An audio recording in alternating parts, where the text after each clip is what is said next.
Heavenly Father, I just ask that as we go down this dark path today, that you would just guard our hearts and minds, and that you would be the lifter of our heads, that you would use this knowledge to create awareness and help us to get in the fight to help those who are victims and we'll just say victims of the Illuminati and Brotherhood system. We pray this in your powerful name and just ask that your light would guard our hearts and minds today. Amen. Amen. Amen. Well, hello again, everyone, and welcome to another Aquarius Rising Africa. I must say I'm not particularly looking forward to today, because we're going to touch on some topics which I've been dreading and avoiding, to be perfectly honest. The first one of those we mentioned in our previous interview, we were speaking about the veterans and their connection to the underground, if you will. But also I've heard Jessie speak in previous interviews, not on our show, but on other shows, about not only is adrenochrome harvested from children, which I think is what we mainly suspect or assume that it is now with all the publicity on that. But I've also heard you, Jessie, speak about the adrenochrome that is harvested from the veterans, homeless people, stuff like that. I would like to know more about that, please. And then, of course, a topic which is very sore for me are the animals. I think there's no doubt that animals are hugely used in these nefarious activities and purposes. I'm a great animal lover, and I know Morna is too, and I'm pretty sure you must be too, Jessie. As I said, we haven't spoken much about animals here, and we know more than anything that in satanic sacrifices and rituals and stuff like that, animals are used. What we have touched on before is the gorillas, and that was very shattering to my heart. I'm very well aware that our primates are used for bestiality as well.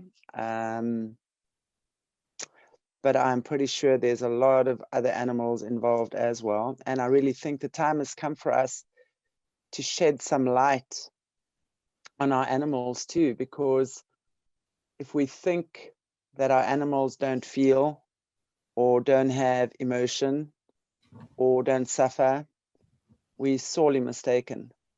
You know, we truly can judge our society by the way in which we treat our animals. And I'm not just talking cats and dogs and parrots and cute little hamsters and things that we have as our domestic pets, but I'm talking about every animal on this planet. Pigs, for example, have the intelligence of a 7-year-old child. And I don't think many people are aware of that. Our primates are all 98, 99% human DNA. That's just to mention a very few. So yeah, today is a hard one. And that is, I'm glad that we opened up in prayer. So thank you for that, because I do feel that our hearts need to be guarded. And yeah. So I think if we don't mind, we can start just sort of where we ended off yesterday. We were talking about the veterans and the effect that the wars have on them and the manipulation that happens through the Illuminati, the wars that are started through them, and really just the manipulation that occurs and how badly they are treated after that. So I know previously we spoke about the homeless people being captured, used for ritual sacrifices, stuff like that. And a lot of those would be ex-vets. So yeah, over to you, Jessie. Yeah, so I think the easiest way to understand it is, you know, I've talked about how with children you have two groups. You've got the hierarchy children who are chosen by the Illuminati to be trained and to engage in specific things that either support the system and keep it going, or it could be experiments or projects or specific things that the Illuminati wants these people to be involved in. And then you've got the children that they consider the expendable children, and these are the ones that they profit off of and make money off of, before they ritually sacrifice them. And even after that sacrifice, they still profit off of them. So you have the same situation with our military and the veterans. You've got individuals that they've chosen and selected to be kind of, their insurance policies that are going to ensure the system keeps running, or, they're going to be test subjects so that, they test out their experiments on these people before they would have, their high level children in those experiments.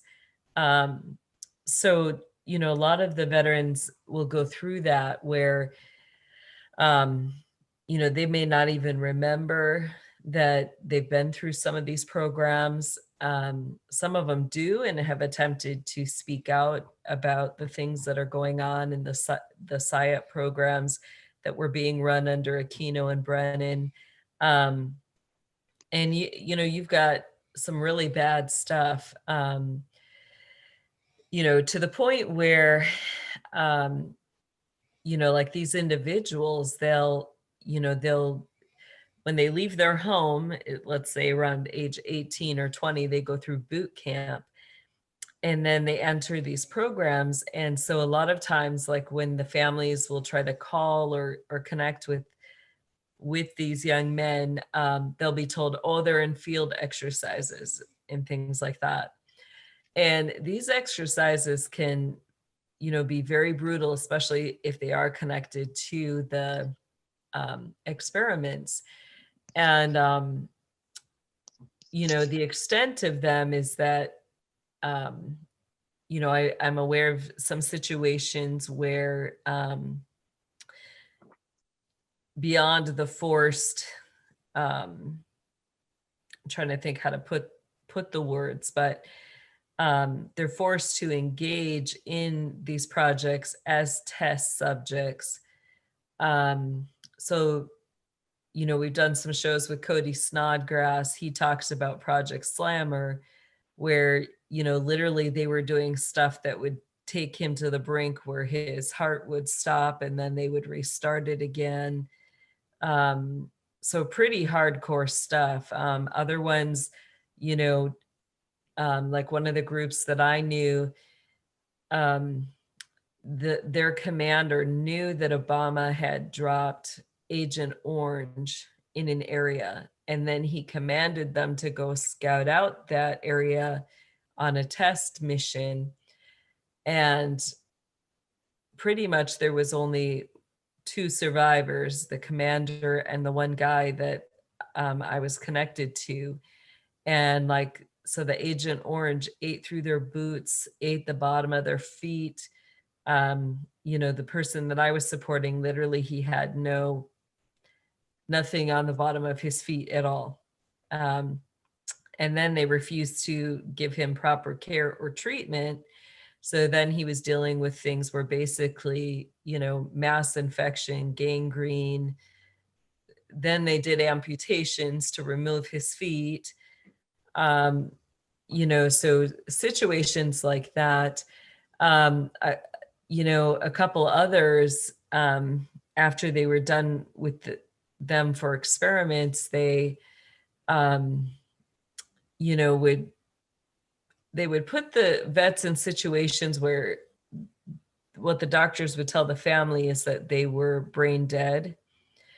And, there's a point where before the heart stops, that's when they would do organ harvesting.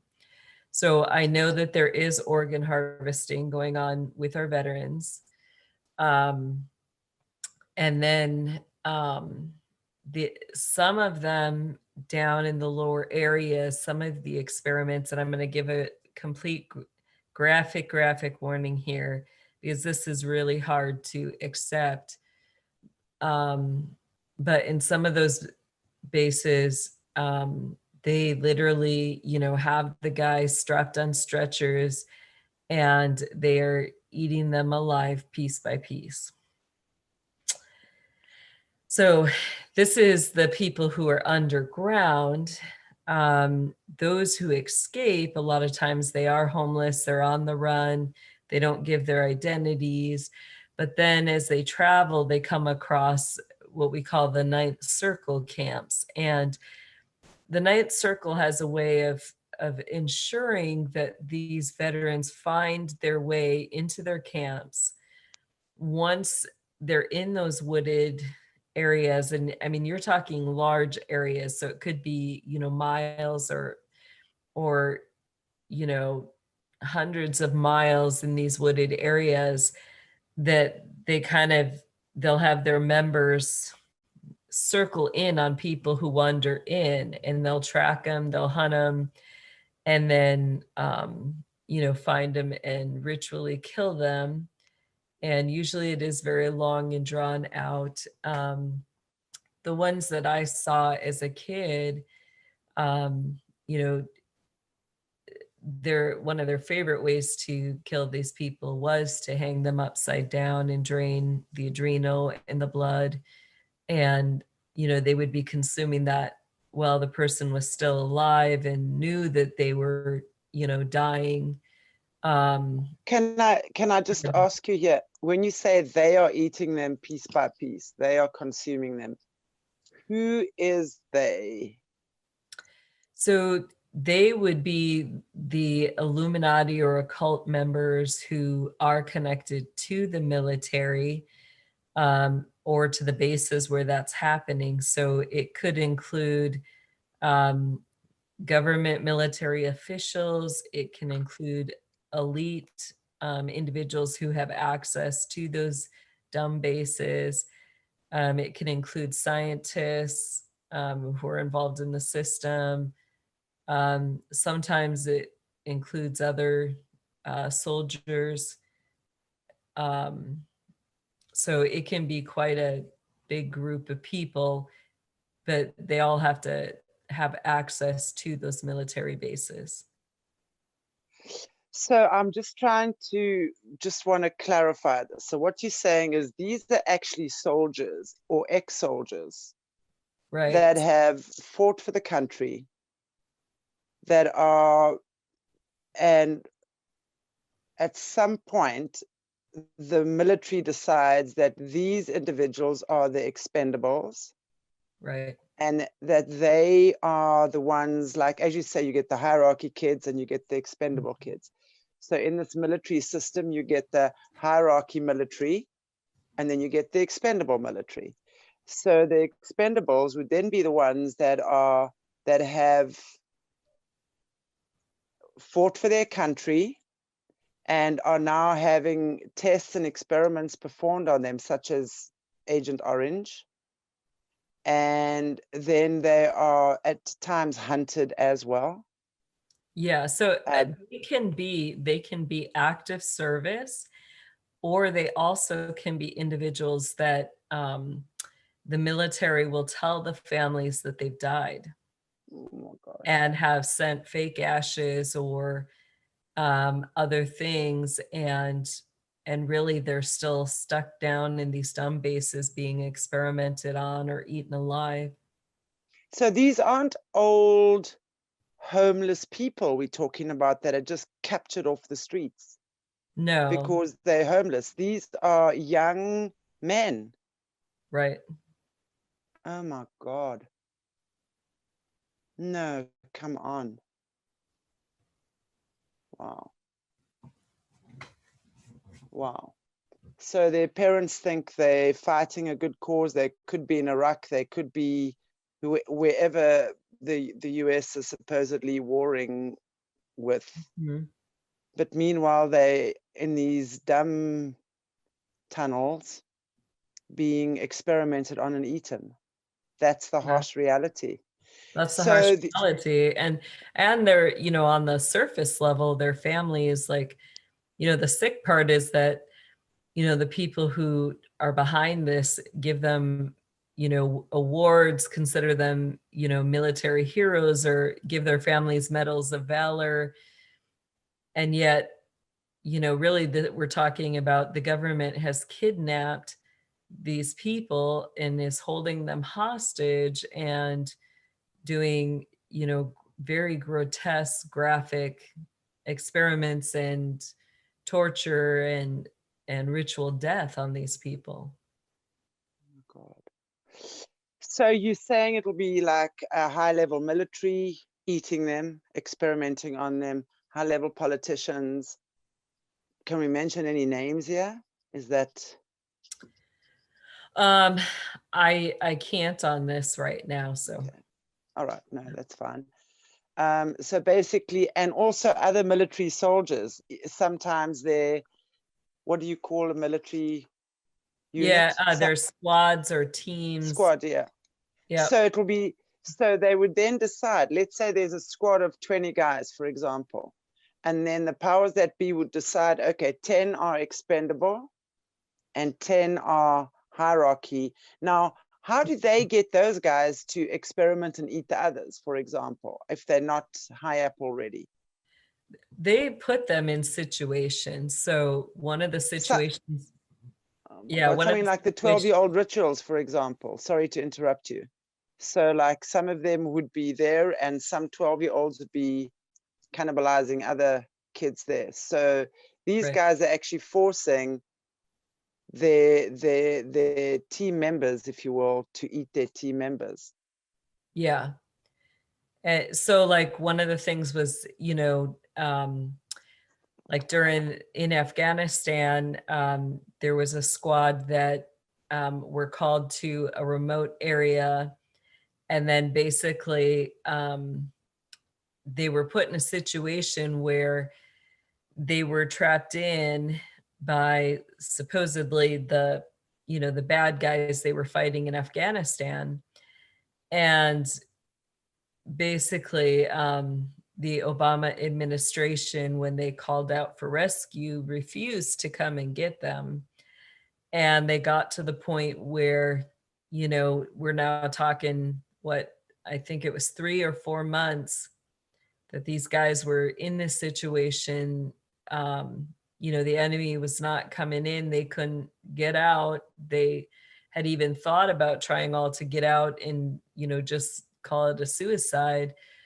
um, but then it, you know, basically they had to choose, like, you know, and start picking off members of their team. um, and then, you know, just to survive. And as soon as they did that, like, this was the catch, as soon as they did that, the the administration sent people to go get them. But they waited till they had made that choice. And it was like, well, that was an easy situation. Why couldn't we have got them out before that? Another one, you know, very, very similar situation, only they were stuck at an orphanage. And they ended up having to you know, choose if they were going to consume each other or consume children. Um, you know, so, and the administration let them do that, you know, pushed it to that point before they went in and helped them and got them out of there. So some pretty bad stuff like that. So it's similar to some of the stuff, you know, with the 12-year-old rituals, where they push you to that point of making that moral and ethical decision that's against, you know, your natural will. Um, and, you know, I'm sure there was other things, because they would have, you know, the individuals telling me this, they said, you know, there would be US planes that be flying above. Sometimes they felt like there was chemicals that were being dropped on that area. So who knows if they were, you know, dropping powdered adreno or things like that, that then would kind of make these guys, you know, go get to that point where, you know, they didn't have total control over their actions.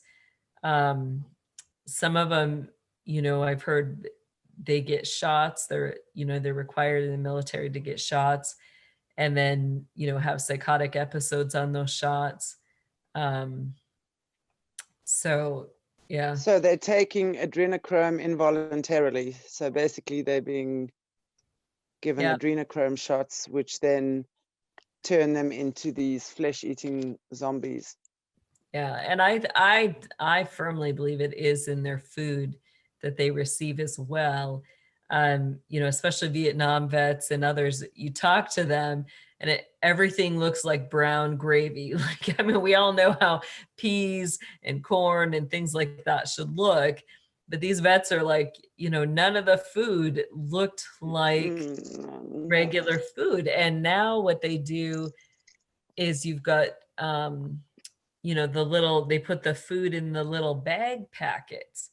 So, that's even harder to distinguish because you're stuck trying to eat out of this little packet. And a lot of it is just stuff now where you squeeze it into your mouth. So, you can't really see what you're eating. You're told what's supposed to be in that bag. But I think there should be some DNA tests done on a lot of those type of products. Even for end time prep stuff, regular average Americans were encouraged to buy that stuff. And at one point, the military was putting out, they were asking for families who would be willing to participate in testing out the flavors and stuff for these different products for our military, so that they were asking average people to help with that. And, they were asking people to sign up for 6 months at a time. And they would, you just had to commit that your whole family would just eat these packets, and then you'd give reviews on what you thought and how it tasted. And, so that was interesting. It's like, Gosh. what the heck is in these packets, Wow. So. I mean, this is just completely horrifying. Seriously, when I think it just can't get worse, it just gets worse. That is something that, I mean, we've heard that they given them LSD and stuff like that, but I mean, this is just beyond disgusting. If there's any doubt that these demons exist, after this, there's just no doubt that they can be existing. So these guys, let's say the ones then that in the squadrons, or I don't know, is that what you call them, squadrons? I'm sorry, my military lingo is not up to scratch here. Yeah, I mean, I think they usually go teams or squads, or their battalion. They have several different names depending on which type of group you're in. So let's say now there was a group of 20 and 10 have eaten 10 of the others. What happens to these 10 that have now actually crossed that unspeakable line? Yeah, if they're chosen, like if it was a test to determine obedience, gifts, different things like that, and if the people haven't mentally cracked and they're still programmable or usable, they will continue to use those individuals. So they're generally programmed then. They're obviously going through some quite hectic mind control programs and stuff like that. Yeah, the majority of them are. Wow. So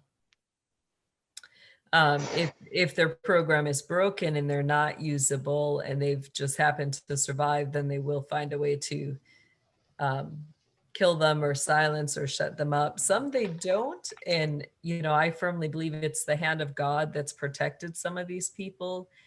There's very few I know who have gotten out who, are able to tell the tale. The majority of them end up in the mental health units. So they're controlled, they're supervised, they're on medications daily that, suppress them from being able to fully share their experiences. Yeah. I was actually gonna ask, I mean, are there any guys that are telling these tales? Have you Yeah, come? there are, but they're highly, yeah, they're highly guarded and monitored. And so Cody Snodgrass is one. He deals more with the psyops though, and talks about some of the things that they were required through the operations to do, and then some of his abuse through Project Slammer. Um, he has a bunch of projects like me he was involved in. Good Dog put out a couple shows with Cody, and then I had put those out also on my Twitter page, and those are on our Illuminate the Darkness page as well, so people can get on there and hear Cody's story. And he's written a book. Um, I'm forgetting right now what it's called, but he's got a book where he talks about the different projects and things. But Cody is, because of this, has to be 100% off grid. Um, I mean, even as the few times like we actually get to talk on the phone, and, we're talking burner phones, so not even trackable phones.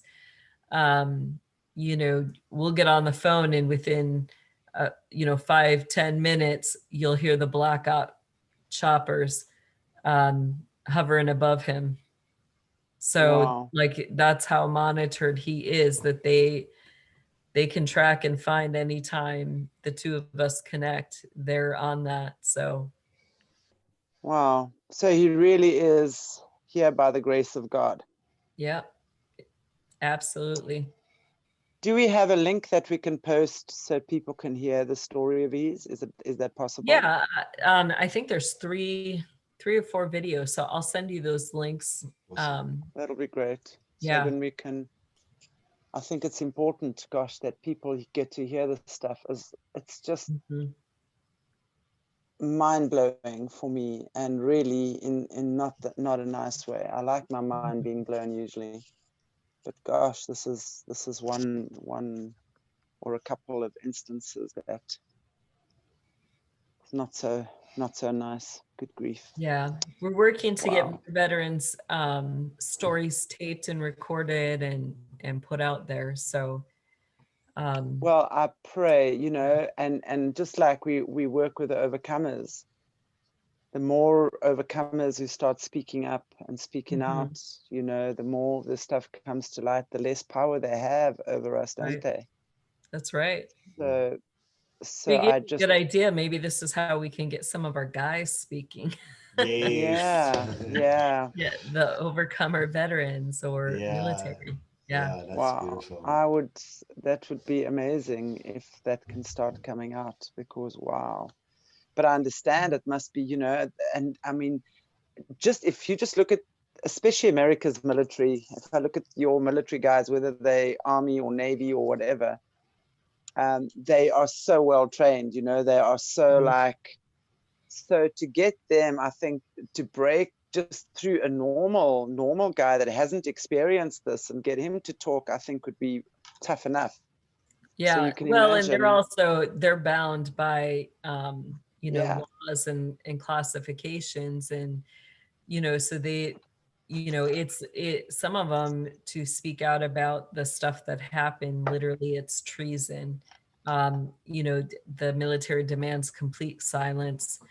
And if you're found talking about some of those things, it is complete treason that they can be convicted and put to death over. So yeah. Heavy stuff. Yeah.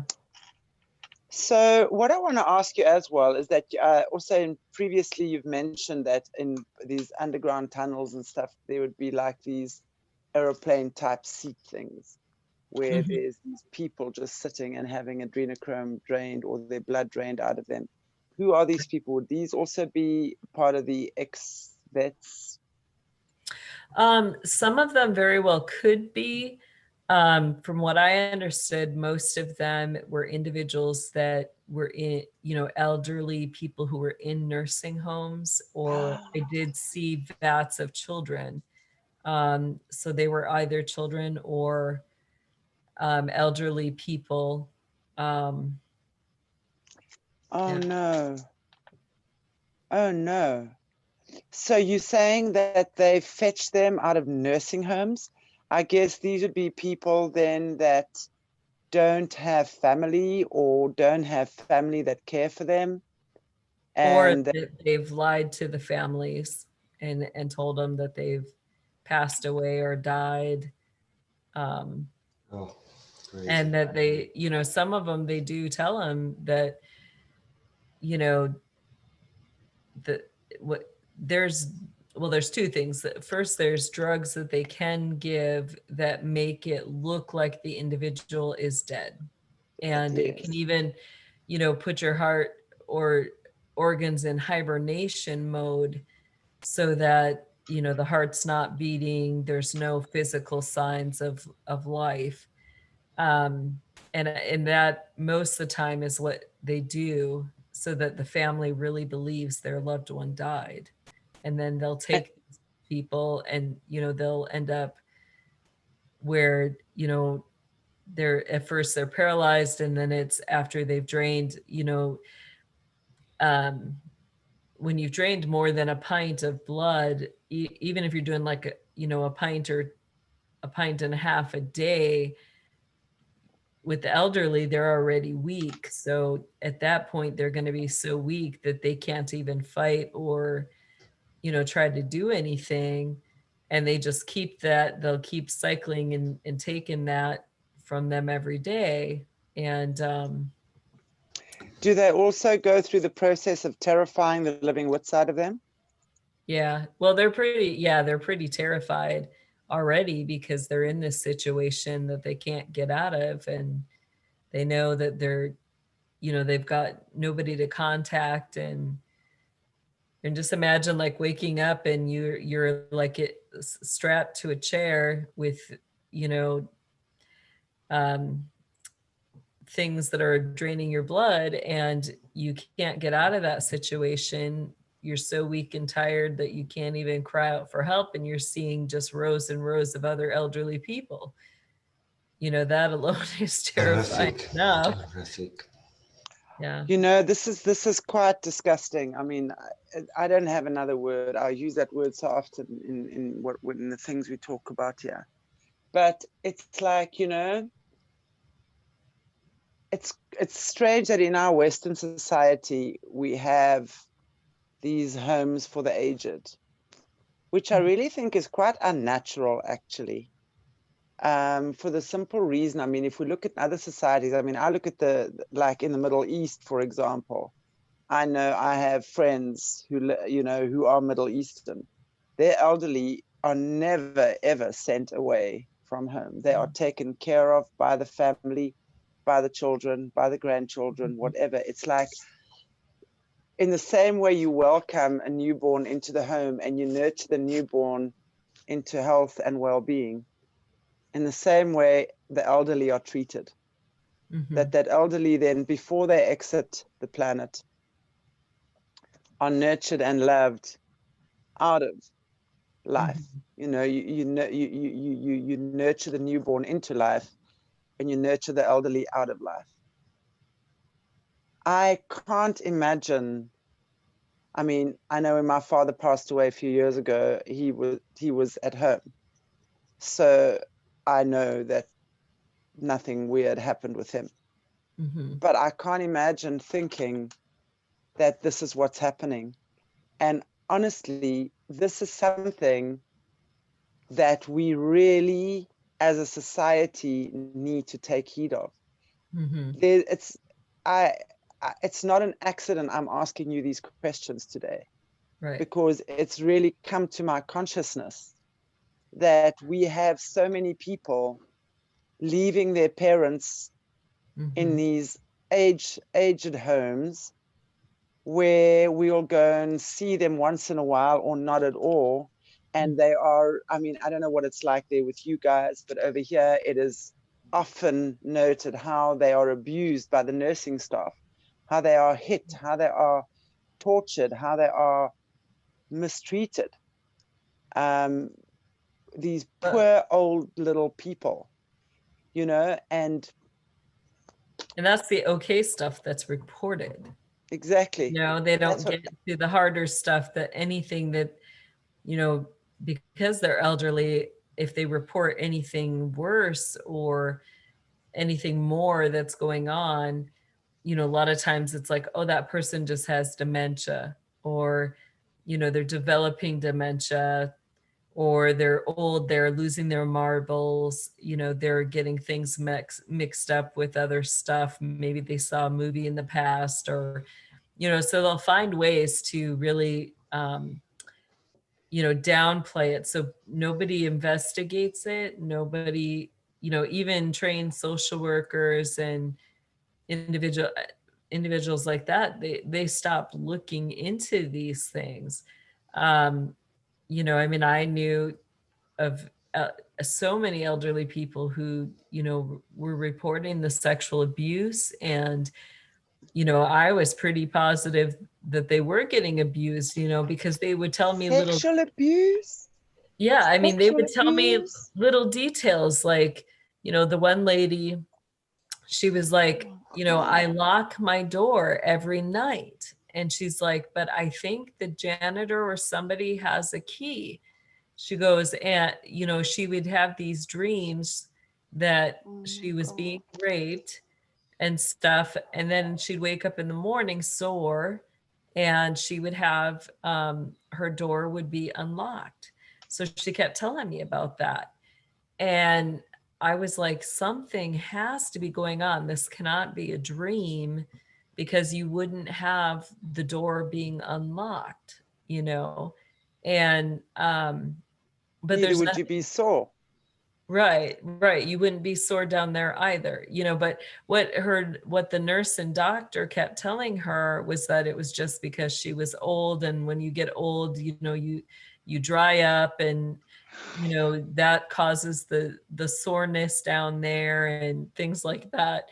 And I would just be like, no, like, somebody needs to look into this, because somebody, you know, and I know, like, I mean, I know that maintenance people, or, you know, the head staff of these buildings, even, you know, they have separate parts. So they've got the full care nursing sections, but then they have parts where, you know, there are individuals who are able to live almost like their own apartment type deal. So that's where this was happening, was with those women who were in their own apartment things. But I know there were staff who had keys to those apartments, because if they didn't hear from the person or they had concerns, they always had a key so they could check in on them and make sure, you know, they were still alive and stuff like that. Um, but, you know, and I mean, it's ridiculous. These people, like the one lady, like the buy-in to this place, they have to pay to buy in for the apartment. So it was a multi-million-dollar buy-in. And then she paid like almost $3,000 a month in rent, because it was a very high-end place. And so it's like they're making that much money off these people. And, you know, the reality was that, you know, I fully believe there was enough evidence that I was witness or privy to. One of them was, you know, she would hide money in different places, and the money would go missing. Um, you know, so I know somebody was going into that apartment. The other thing is jewelry would go missing from her as well. So I know that people were going in there and taking stuff from her, and, you know, I believed I her mean, story. So yeah, I think, and honestly, you know, I think there's no greater honor than to nurse someone mhm. and to nurture someone, a family member particularly, off this planet, Yeah. honestly. And I want to appeal to every single person who's watching this that has elderly people in some of these places. Yeah. Just Let me reconsider. put a good note there for individuals. In all my years of working as a chaplain, we started to move from you know, those nursing homes being the main source of care, to, you know, the private group homes where you've got people who run that home and there's, you know, 4 to 6 elderly people that they take care of. I would highly encourage, if you're in a situation where you cannot take care of your loved one at home, look for the group homes that are run by the Romanian families. Um, you know, all of the group homes I ever went to that were run by those individuals were top notch. They took care of family or the elderly as though they were family. So, you know, you could tell by the way that they were taken care of. You know, you had less bed sores, you had people who maintained their weight. Um, you know, they were happy. Uh, you know, and it pretty much was like a little family. So I highly support and encourage the Romanian individuals who have come into our country and helped set up these homes. They do a really great job. So that's a Wow. positive note. So Well, yeah, I know, you know, as I said, and I want to just say to our viewers as well, we did warn you that today is going to be a heavy one again. I know it, and mhm. it's just been something, but really, I think it's so important to just think about that, you know, just think about it. And especially, you know, I'm taking care of my late partner's father at the moment. He passed away in January, and his dad was living with him at the time, and he's an only child. Mhm. So he's 88, extremely difficult. every every hard time I've ever given anyone in my life, I'm getting back now.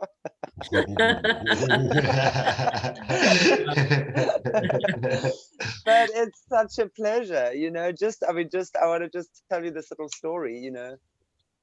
He's an artist, so he's been losing his eyesight over the years, and everywhere he goes he just believes the world is too dark and the house is too dark and that this is too dark and that is too dark, you know, and he's been extremely unhappy. So eventually, I mean, and I kept saying to him, it's your eyes, it's not my eyes. And he would like, really, I mean, I'm talking, really gets super aggressive with me about it. And I just kept saying, it's your eyes. And I said, I'm taking you to the optician. I am not going. I just had my eye. I said, you had your eyes tested 3.5 years ago. I am taking you to have your eyes tested. So eventually, about 2 weeks ago, he relented to the fact that he's now seen his one eye might be a little bit weaker than the other eye. So on Saturday, I took him to the optician, one that my mom recommended to me, that a really good guy. And he went for an extensive test. And like I suspected, he had cataracts. And I still said to him, I said, you know, when just before my dad passed away, not before, but when he got older, I said he had cataracts and he had an op that made the world of difference to his eyes. And I think we should just have you check that out. So as I suspected, he has cataracts. Mhm. So what a relief. Because Right. now tomorrow, in fact, we're going to the specialist and he's going to have his eyes checked and he's going to have his cataracts removed. I want to tell you, in the last 4 days since that happened, he is a different person. He now knows what it is. He's laughing, he's smiling. I'm seeing joy come out of him. I'm Mhm. seeing a completely different side. And I said to him, okay, for the next few days, don't even try painting. Don't even try. I mean, he's a brilliant artist. And I said, just leave your painting, just listen to music, chill, sit at the pool, put your feet in the water, just enjoy life. And I cook for him and I take him food and stuff like that. So, you know, it really is such a joyful thing to actually do that for an old person. Yeah. And, you know, I'm not saying I'm going to be able to do it on my own forever, but he doesn't have anyone else in the world left. So that, I think, has been part of his aggression, is because his fear of what is going to happen. And he didn't think I would be around So I kept reassuring him. I said to him the other day, I said, you know what? I said, you don't have a daughter. I don't have a father anymore. I think we should adopt each other. so, so we've kind of adopted each other, you know, and it's really an amazing experience to be actually working with someone like that. It's difficult. It's not easy. It takes a big chunk of my life, but that's okay. You know, it's good to give it to something worthwhile. And such a joy to see someone old and helpless and failing in their health and in their sight and in the way they move, feel safe. Right. I can't. And I think that's what's inspired me to ask you these questions about the old people, because I think it's so important. I think it is such a beautiful thing to be able to give that to someone. We get blessed, and it's not even material blessings. I'm not talking about those blessings, just the blessings I feel in my heart every day. And I mean, you would know that for the work you do, Jessie, I'm sure. Yeah. I had one of my most favorite patients ever. She was ornery. She had very advanced dementia. Her family they came from Norway. So I grew up with my family was a mix of Norwegian, Swedish, and German. And so anyway, my one side was very Scandinavian. So when I came to this household, her husband was her main caregiver. They were in their late 80s, and anyway, like the first thing he does is, he sets out these cinnamon rolls and is like, would you like a cup of coffee? And we're not supposed to take anything from these families. And I was like, no, I'm all right. And he's like, no. He's like, and he just goes ahead and pours it and puts it in front of me, right? So then it's like, well, do I go against company rules and drink the coffee, or do I waste it in front of him and make him feel bad, right? Well, so anyway, I went to, I was like, I'm just gonna go against rules, and so anyway, the funny thing was, though, that he could not make good coffee. I mean, it was like drinking black tar, and I was like, oh my gosh, Lord, help me to get this down, right? And it's like, how much sugar can I put in this thing, right? And so as I'm sitting next to his wife, and she's total dementia, so she was at the point where she couldn't really put congruent thoughts together. It would just be segments of thoughts, So I'd be sitting there talking, and then I'd slip some more sugar in, do some more. And finally, she's like looking at me, and she's like, you sure like a lot of sugar, don't you? I'm just like, yes, I like my coffee sweet and iced. And he was like, oh, do you want ice for your coffee? And I was like, oh, that'd be great. I was like, I need to water it down. And so, but he was really sweet. And so then what was funny was then we realized, like, he was doing this to all the staff, because we had different members on the team, like nurses and social workers, who'd come and visit them each week. It was a hospice situation. And he got really mad that, like, everybody was refusing to sit there at the table and eat and drink with him.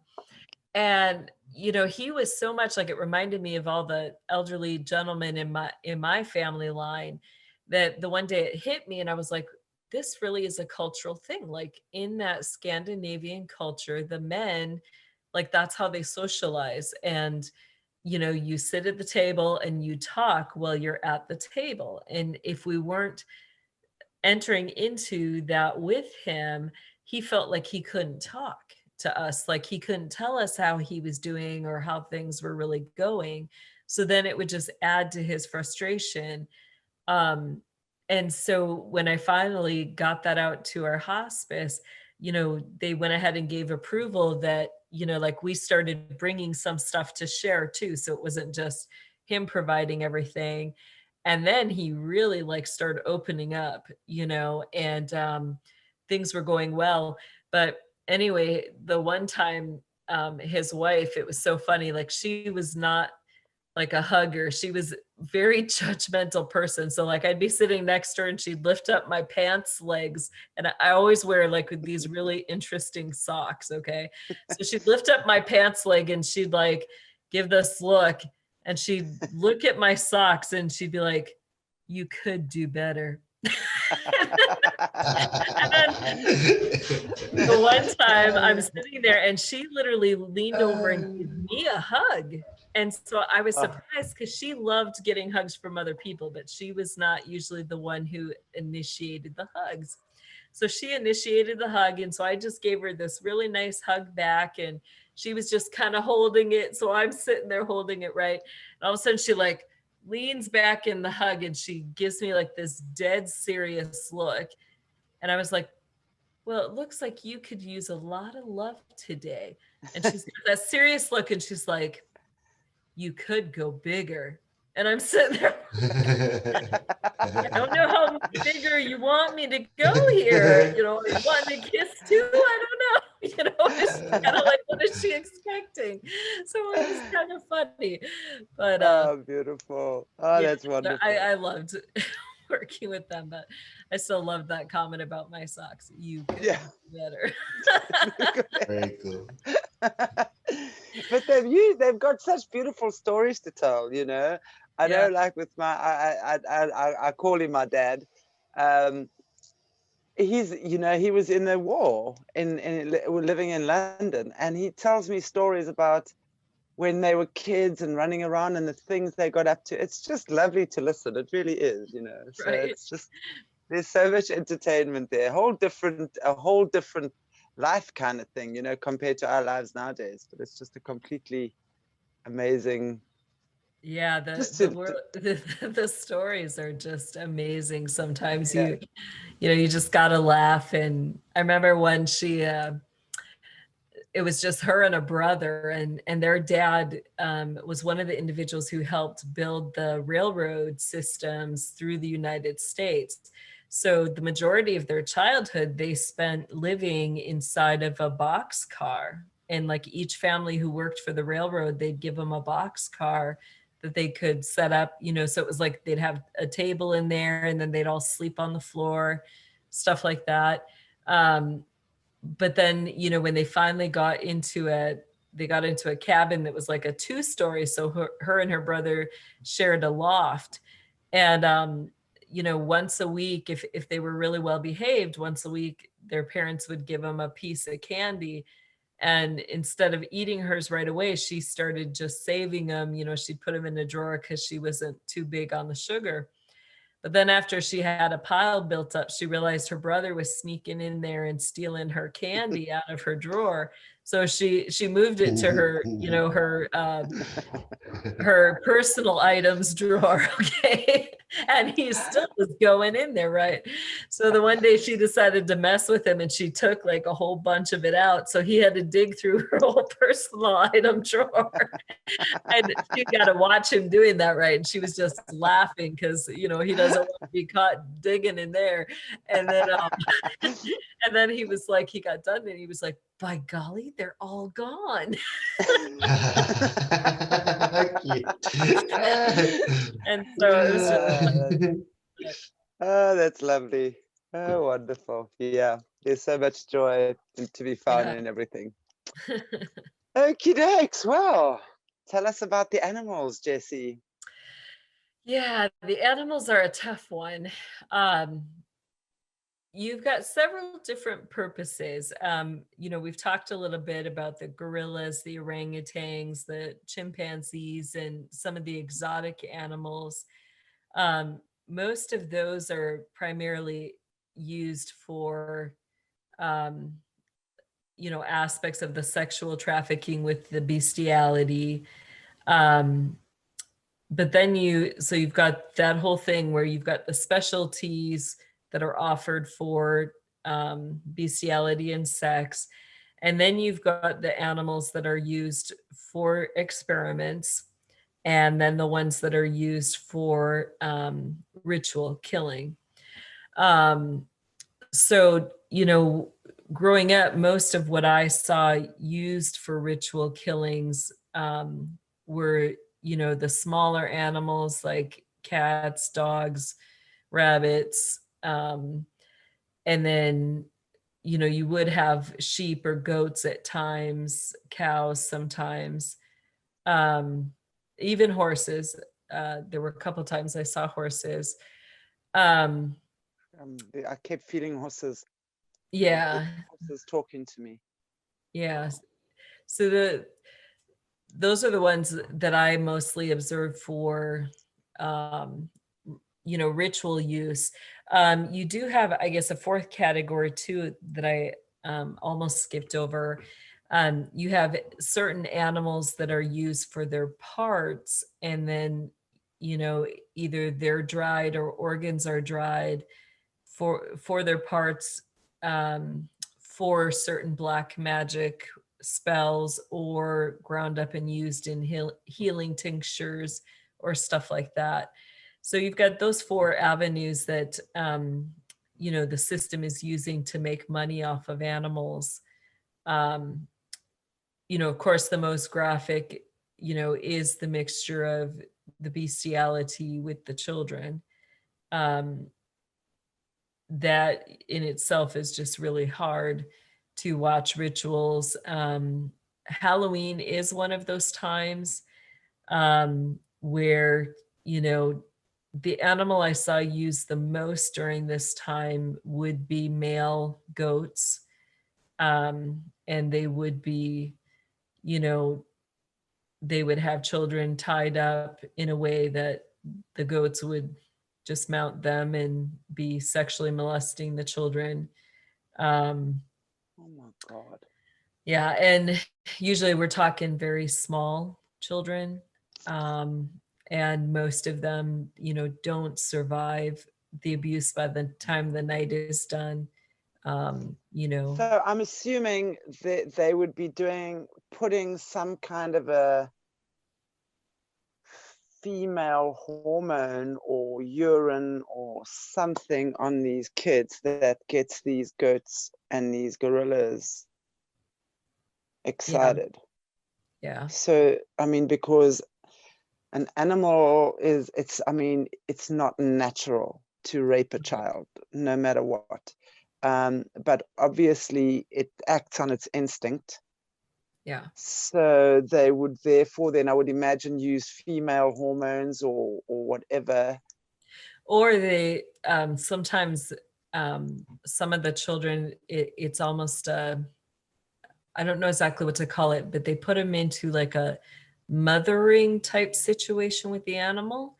So especially with gorillas, um, it's common for the gorilla to kill their young. Like the mothers in nature will separate or gather together. They usually all have their babies at the same time, and they'll stay in a clique and protect their babies, because the male, if he senses that one is weak or different, the male gorilla will go after um, that offspring to kill it.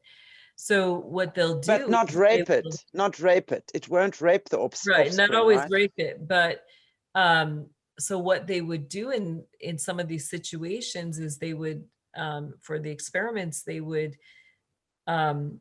kill the true offspring of the mother gorillas, and then give them, they're so nurturing, they will take whatever in the place of that. So then they would give the mother gorilla a real baby, and then put it later in a ritual situation where, because it's part of this family clique, the male gorilla will see that that's weak or off, or something's not right in that, and he will graphically go after that infant and kill it. So yeah, they do different situations, and people pay to see this. So you've got the double trauma on, the female gorillas or apes, particularly, I saw it with the orangutan and the gorilla. because they are so motherling, and you know, there were times they would put them in situations just to watch them fight, and these mother gorillas would die trying to protect these babies. So they're not even, they're stealing the kids and the animals' kids. It's shocking. Yeah, they do. There are certain groups that will ritually kill the baby gorillas or orangutans, you know, and they do put, so you know, you're talking the same thing, only it's an animal. They're being put through these rapes. They don't, you know, there's not a way for them to have human gorilla offspring, but they're put through rapes. Then, you know, they will get them pregnant. They have a offspring. They ritually kill that offspring. You know, anybody who's studied gorillas and apes know that, you know, they do deeply grieve just like we do, and are very protective. So they will, you know, adopt, take in real children, and they'll create those bonds just to cause more trauma on that animal. Some of that's experimenting with the mind to see if they could do the mind splits with the gorillas like they did the humans. Or, you know, it'd be the other way. Some of those children don't die there, you know, but they do mind splits to make that child believe that they're half human. And, you know, what are the repercussions if they're mothered by an ape or gorilla versus a human mother? So you're talking, they would do mind splits on the human babies that are Both being, the human babies, sometimes they did the mind splits on the gorillas and the apes as well, trying to program, see if they were able to be programmed. and how did that go? Are they able to do that? Were they able to do We that with the, do, we do have, you know, in the 19, what I think it was 60s, you know, there was documents of chimpanzees working with NASA, doing traveling with astronauts to outer space, being able to accomplish missions and military goals. So yeah, I mean, there's a lot of use of animals for that. One of the things, and I won't say the birds' names, but they have certain birds that are able to, like they can, you know, fly into areas where it's common, where you'd have lots of birds around and stuff like that. So these birds are able to even fly into an office, you know, where they can be up above, they can be looking down, they can hear what's being said, they can see what's being written on documents. And then the birds are able to fly back to whoever their handler in the government is, and they're able to type out exactly what they heard or what they saw on the documents. what? Yeah. You're kidding me. Like a Nope. movie. Yeah, so they're able to completely replicate what they saw. They're trained to type it out. That's insane. Yeah. Gosh, So, are there any lengths these people haven't gone to or won't go to? I mean, this is just, no, wow. they go to any lengths. Yeah. Wow. I'm astounded. I mean, firstly, I'm still trying to recover from the goats raping kids. I mean, that is just horrendous for me, because I know that they would use goats as sex objects. I don't know what else you want to call it, sorry. Yeah. I know that humans will rape animals, whichever ones they can get their hands on. I know they do that, but I had no idea that they were, again, using kids and letting goats rape kids and little kids too. Oh my Yeah. God, that is just too much. gorillas taking their babies away, traumatizing them, and not just gorillas, but I'm assuming it could be the all the primates, really, chimpanzees, orangutans too, and gorillas, I would imagine. Do they do stuff like baboon, anything like that? Did you see anything like that there? I didn't see anything like that in particular. Most of the incidents I saw dealt with those animals there.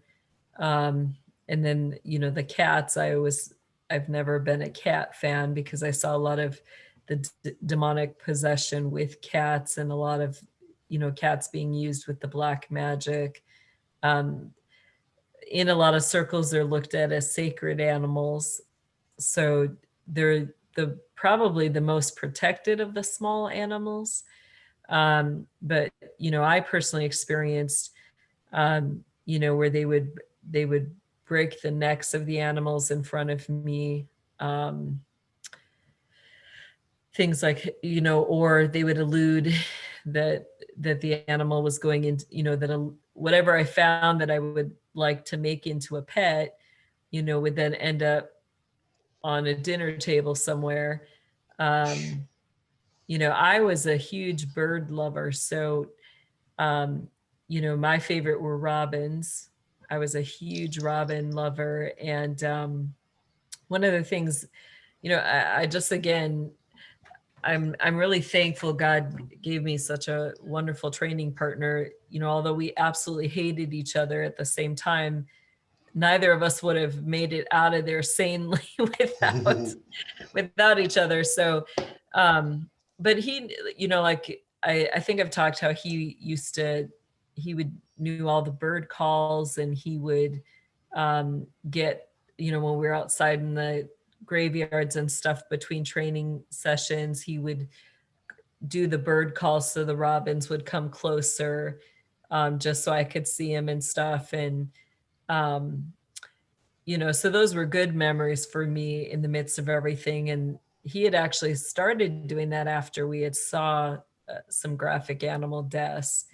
That's when he started, showing me that we could call the robins and have them come closer. And so, yeah, that's but that goes back. My love for them actually goes back to earlier childhood. I think I was about 3, and I'd get a lot of ear infections and had to spend like an hour each day, but I have to lay on one side, with my ear up with stuff on my ears, antibiotics and stuff. And then I have to lay on the other side for half an hour. And the one time, because everything would be amplified when I had the antibiotics in my ears. And so one time we had a robin flew into our front window, and it made this very loud smack, and I got really scared. And so when a relative who was watching me at the time took me outside, and she was like, "Oh no, it's just a robin, come here and see." And it looked like it was dead, it's laying in the dirt plot. And she picked it up and she just started rubbing it, and she had held it out, and she was like, "No, here, touch it. You can see it's still alive." So just as I was about ready to touch it, all of a sudden it stood up, and then it flew off. So then I had this like obsession where I wanted to touch a robin. And I used to, even take our pasta drainer or colander, and I'd be outside, and I think it was on Looney Tunes, that the cartoon with Bugs Bunny. And one of those episodes had something where you could catch a bird by putting salt on its tail. Yeah. So I'd be out there with the salt shaker and the colander, and I'd have my younger brother would be like, he was in a diaper still, and I'd have him with the colander, and I'd be like, "Okay, as soon as I get salt on its tail, you put the colander over it." And I mean, I'd be out there for hours every day trying to catch those stupid robins. And even after my training partner could call them to us, but I still never got to touch one. And I loved their cockiness and their, they just had this cocky pridefulness about life. And I liked their attitude, you know. Absolutely. I did that. I read that. I must have been also probably the same age, 3, 4, somewhere around there. Right. And I remember someone telling me, I can't remember, about if you can get salt under the bird's tail, you'll be able to catch it. Right. And I could never understand why, like what would happen. Why? So I, of course, with my curious mind, decided I want to go and try this out. So I used to take a little matchbox and fill it with salt, and I used to try and grab the doves on the farm. I mean, if you walked outside of our kitchen door, we had huge pine trees, and there was lots and lots of doves there. Mm-hmm. And I was running around trying to stalk the doves. For hours and hours and hours, and I never ever got it right. And I tried to convince also one of my little brothers to come and help me, but there was like, no, I'm not doing that. You're mad. So that was quite funny, absolutely. So I wonder where that old wives' tale comes from. I know it had, yeah, I know I saw it on one of the Looney Tune episodes, but yeah, and then I discovered the birds of prey. And for me, you know, owls were just the epitome of everything that was, you know, piqued my curiosity. And, you know, so I was very protective of them, but I would watch them for hours and draw them and, you know, try to get them to spin their head around. Yeah. They're beautiful. Wow. Yeah, those are really beautiful birds. I wanted to ask you something, Jessie, about the cats. You said earlier on the cats were you know, you had an issue with them because they were able to be demonically possessed or something. Yeah. So, I'm interested because especially here in Africa, there's a big superstition around black cats. I mean, African people don't like black cats because they believe that the witches transform themselves into black cats. So is that true to what you know? And also, when you say that the cats were demonically possessed, how did that happen? I mean, what did they do, and what did the cats do when they were demonically possessed? Yeah, so the first thing, I personally never experienced witches or warlocks picking particularly black cats. So I think that was an older generational thing. Once that was found out, you know, that was not a common practice, but they still wanted people to believe that. So it was never really corrected. I experienced all sorts of different kinds of cats being used. And, you know, it's the same as human possession, you know, where the spirit would just take over the body. So the cats could get very vicious or wild, but most of the time what they would do is that they would use then the cats to, you know, go into people's homes, and it would kind of be like a way for them to know what the people were doing, or to put tinctures or other things on the cat that it would bring into the home as people invited these cute little kitties into their homes. You know, they would be inviting a spirit as well. You know, with a lot of the Christian homes, like if you bind or rebuke spirits, you know, and that includes humans as well, like they can't just come in to your home anytime they want.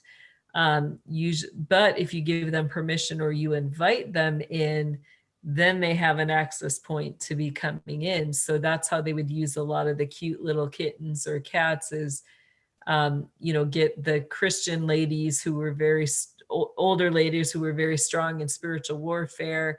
You know, they'd have this, what looked like a homeless cat start hanging around their place. The elderly lady would take it into her home, and now they've got an access point into the home. So that's kind of how I saw those used. Yeah. Wow. It's like the movies with vampires. It's like all the movies, it's always like for a vampire to come into your house, you have to invite it first. It's crazy. It's like they've really put this stuff into our faces, but made a little bit difference that if we never get the whole truth, but Right. it's crazy. Yeah. But it's like they've been telling us, they've been showing us what they're doing all the time, aren't they? Oh, Mocking us. absolutely.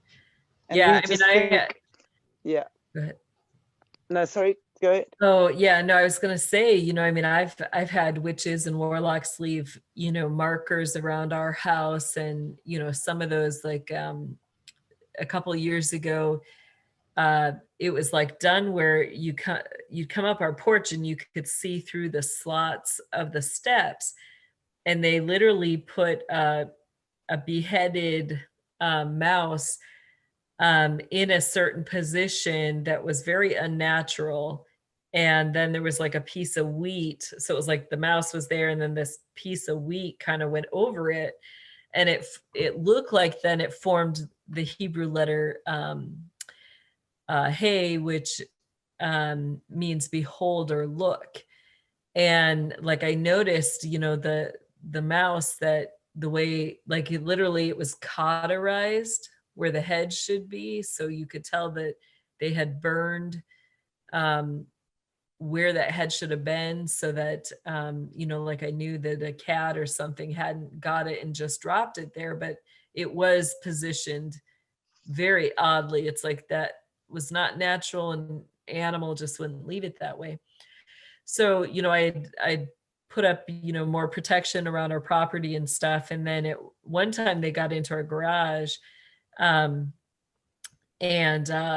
literally the cat that they left us, they had dipped it in acid so that just the feet and legs were like down to the bone. And then the rest of the cat was perfectly fine. And, a certain individual was trying to tell me that, oh, the raccoons had just got it. And I was like, you don't know raccoons very well. When raccoons go after cats, they more go after the guts or the stomach area, because that's the easiest area to The soft parts, to go after for an animal. And I was like, number two, raccoons aren't going to be able to lick the bones completely clean, just on the legs. So, I knew that somebody had been in our garage and had left that for us. And, but we, so I have experienced strange stuff. And then we've gotten the, dead, rotten, burned cats that are hanging on sticks that they'll mount them in your yard. And that's a sign that they're putting a curse on your property and against you. And, that's usually a pretty higher level when you've got covens that are really targeted on you. That's usually one of the things they'll do a few steps before they show up in your property and are, threatening that way. So yeah, my it's sad how goodness. they Wow. use the animals. Wow. Well, all I can say is that at some point, everyone has to meet their maker. Mhm. And, even though they are trying to prolong their life as long as what they can on earth, in my opinion, very often to escape death, in order to escape meeting their maker, so to speak, in other words, God, and really standing in front of yourself and taking responsibility for this. It's going to happen. And I don't know why. I wish I understood why all of this happened. I really do. I mean, I can in my own mind think about possibilities, but so yeah, wow. All I can do is say, well, maybe we just, when we end off this evening or this morning for you, we just really put a beautiful prayer out there for all these animals, the children, and really just for us to understand that the animals are as sacred to God as what the children are. And just to hold every animal, every dog, every cat, every mouse, every bird, every gorilla, every orangutan, every chimpanzee, every horse, every cow, every goat, every sheep, I don't know, just to hold it in the light, and just pray for them. Not just there, all over the world, really. Yeah. Wow. Gosh. Thank you, Jessie. I know today was not easy. It can't be easy for you to be telling me stories either, to relive these grotesque moments. Yeah. But thank you for the animals as well. I've had a lot of horses around me lately, and I know that's how I knew for sure that horses were being used in these places as well. I connect strongly to horses as well. So I do think, yeah, it's time for us to acknowledge that they too have suffered immensely, are completely voiceless, just like the children. Yeah. They must, you know, as much as what the children would be writhing in pain, so do the animals, you know. Yeah. It's crazy. And just pray that these demonic forces leave soon. And I truly pray that the elections have a fantastic outcome. I know there's lots of stuff going on in America right now. I think you guys are in a bit of a stalemate right now. Is that right? Yeah. Yeah, they haven't been able to call the election yet. So there was some stuff that went on. And so it looks like it will have to go before the Supreme Court to decide who the winner is. How long does that take? I mean, when was the vote supposed to be tallied? They were supposed to be tallied last night. Then people went to go sleep. Yeah, I was telling that. Yeah, so we had some interesting things. Some of the people who were supposed to tally votes, you know, went to bed. And then there was other places like where electricity went out or a pipe broke. So they weren't able, people weren't able to finish their voting. And then, you know, what we even heard, like boxes, they were taking boxes of ballots out. I saw someone had sent for something, North Carolina area. People were getting messages saying that they were given the wrong ballot. So they needed to come back and re-vote. Wow. So it's like, oh, and the other good one was the permanent markers. They were handing out permanent markers to people, and which I guess was illegal. And so now they're asking people to come back and refill out ballots again. Wow. So I mean, well, when that's happening, we have to know how threatened they are, you know, by what's really going down. And I honestly believe we're in moving into such a place of truth right now. And it's like this, the last bit of the dragon's tail, if you will, you know, it's going to hold on tightest and hit the hardest, you know, and writhe and squirm at just before the bitter end, you know, and then it just dissolves into the light. I'm very intrigued when I'm watching, especially a lot of these celebrities talking about who they're voting for. I mean, Charlize Theron, Jennifer Aniston, what's her name with the short blonde hair, the one that gets involved with the gorillas. I don't even want to name Ellen. Oh, Ellen. Yeah, the gorilla lady. Oh, Lady Gaga, Alicia Keys. Oh my goodness, I saw her endorsing it. I was just like, not her as well. All of them. And then you know how terrified they are for Trump to get in. And I'm sorry. I would like to have 10 minutes with Ellen. Just give me 10 minutes with Ellen. I would like 10 minutes with Ellen. Yeah, Gaga has connections with the Bidens. So there was some stuff with her on those hard drives that came out. So, wow. So of course she's guarding and protecting herself. The thing, you know, we've talked about the little circle groups that, you know, whoever your circle group is, You know, those are the people whose secrets you have to keep. You're aware of all of their secrets. But what happens is if one person, you know, if they don't take the fall alone, you know, there's the potential that your whole group is compromised.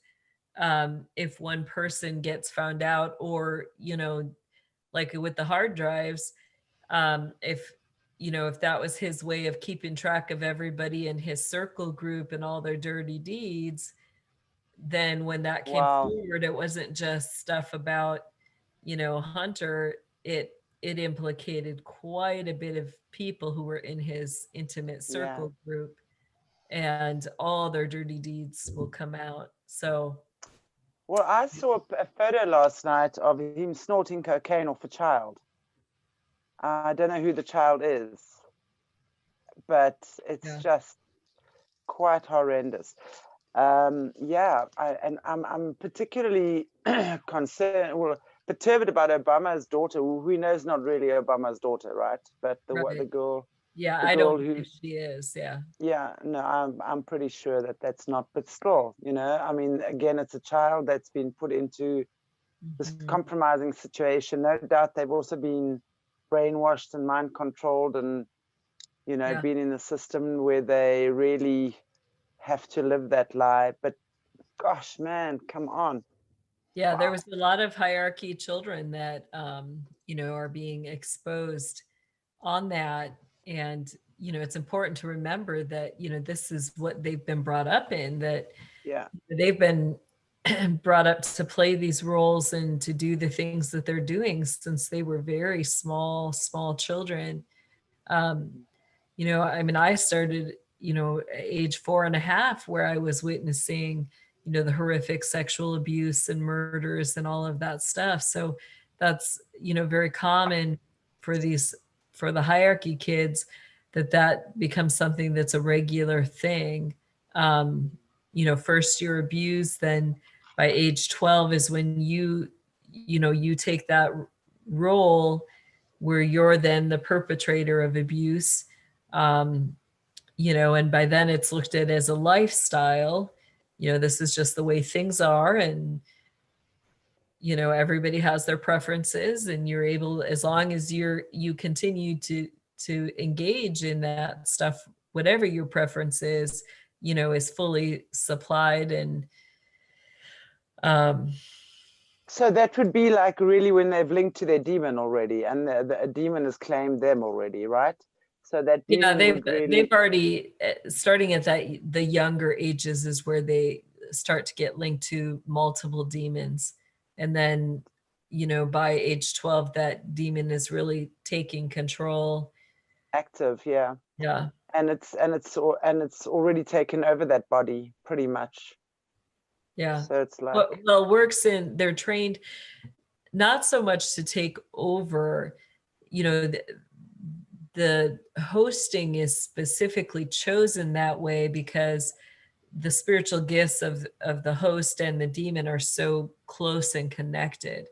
So really what they foster is that bond of brotherhood between demon and human, so that, you know, you're very connected emotionally and spiritually with that demonic spirit. So it's not always a, you know, you're fighting and something's just taking over your body so you have no control.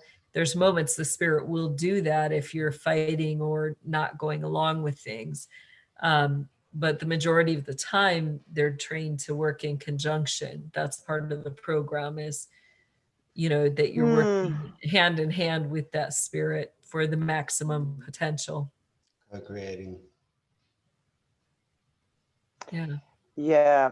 And I think, you know, I just think the moment more and more of us step into our truth and we are truthful Mhm. about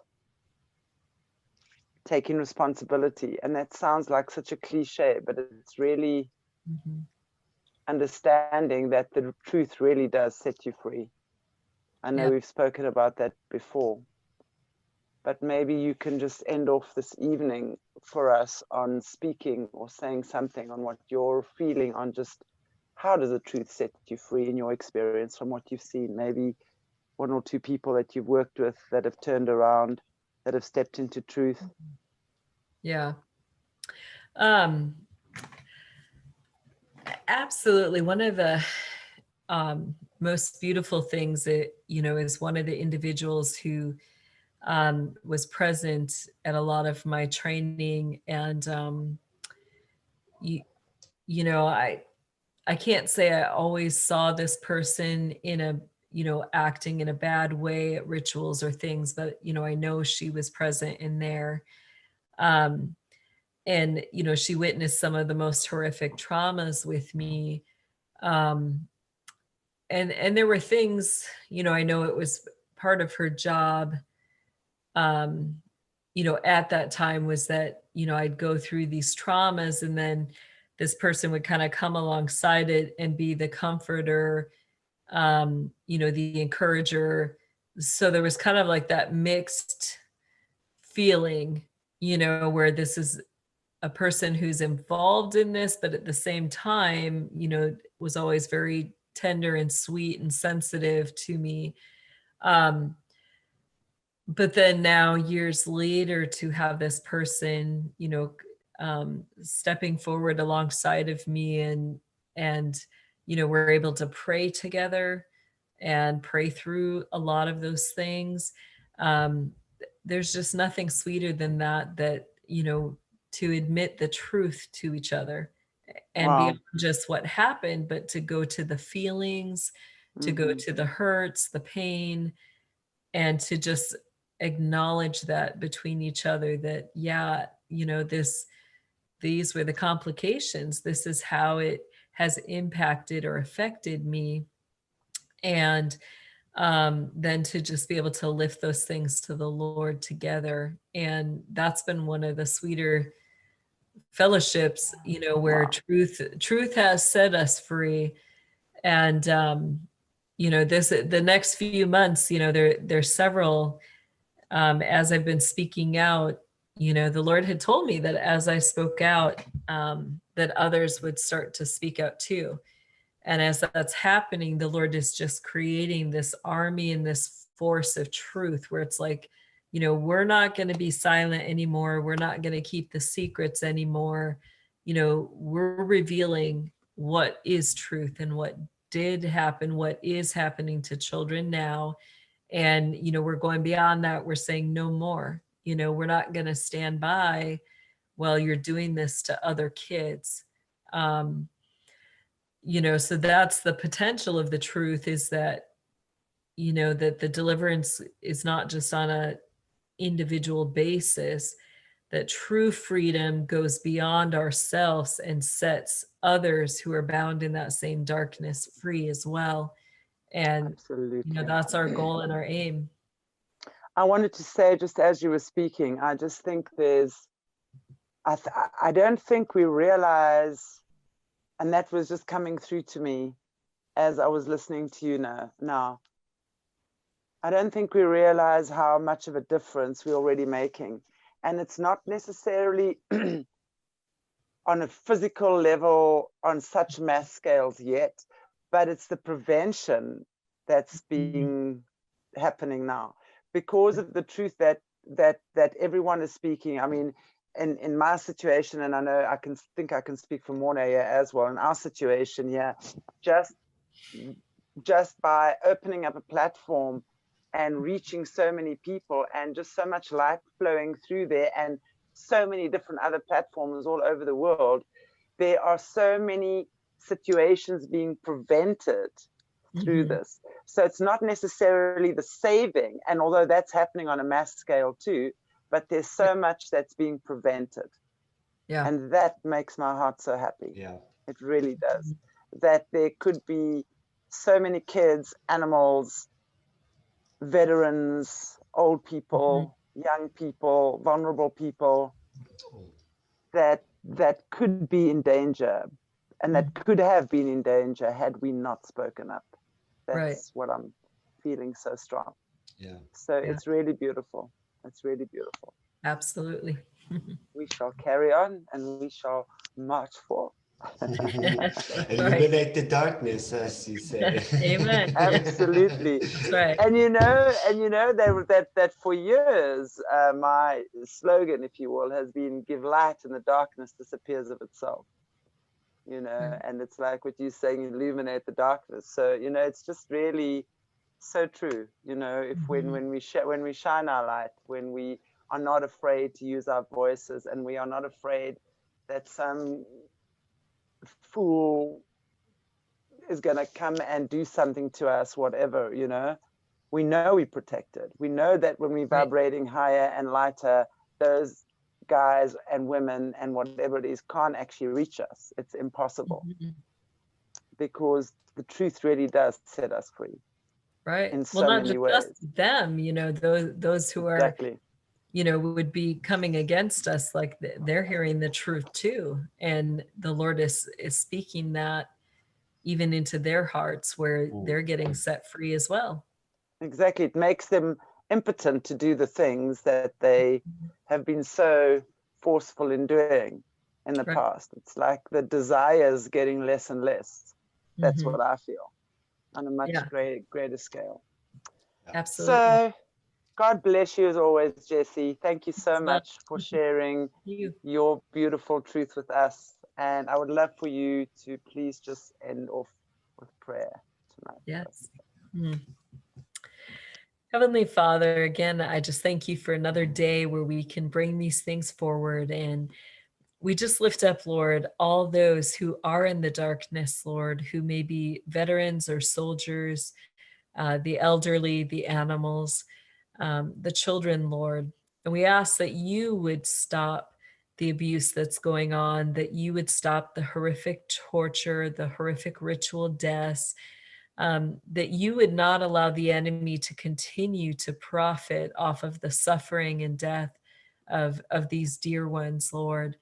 And Lord, I keep thinking of these military people going through these tunnel systems, and that they are searching every area, going through every tunnel, looking for these individuals. And I pray that you would let them find them.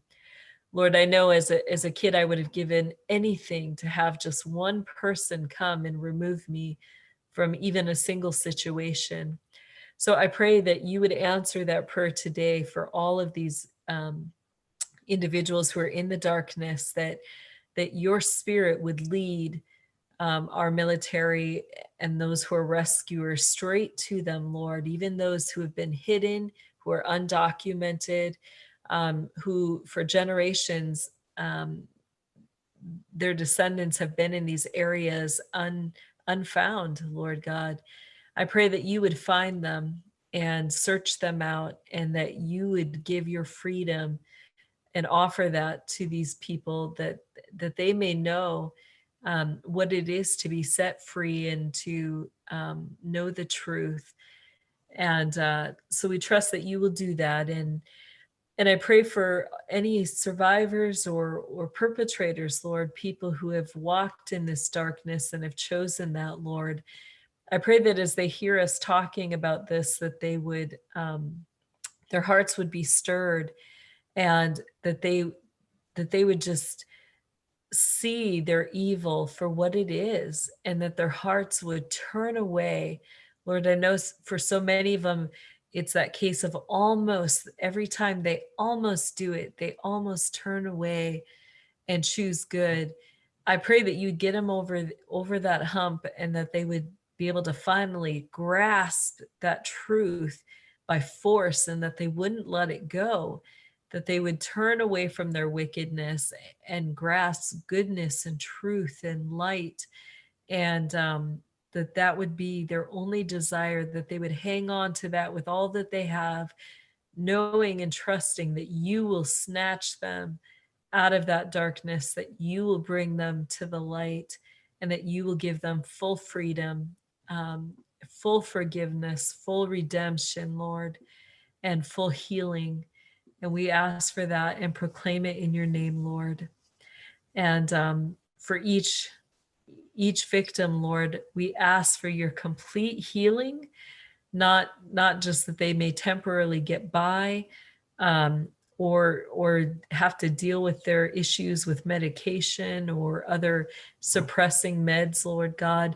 We ask for complete healing in your powerful name, that you would do a great work and that you would allow their voices to start speaking out and being heard, and that we would see that, just as your word proclaims in Micah 4, that there will be a day when you raise up the oppressed, you raise up the afflicted, you raise up those who have been injured and lame and who are weak, and you make them into a mighty army. And Lord, we look forward to seeing that happen. Your word says that all of creation waits in hopeful expectation for the revealing of the sons of God.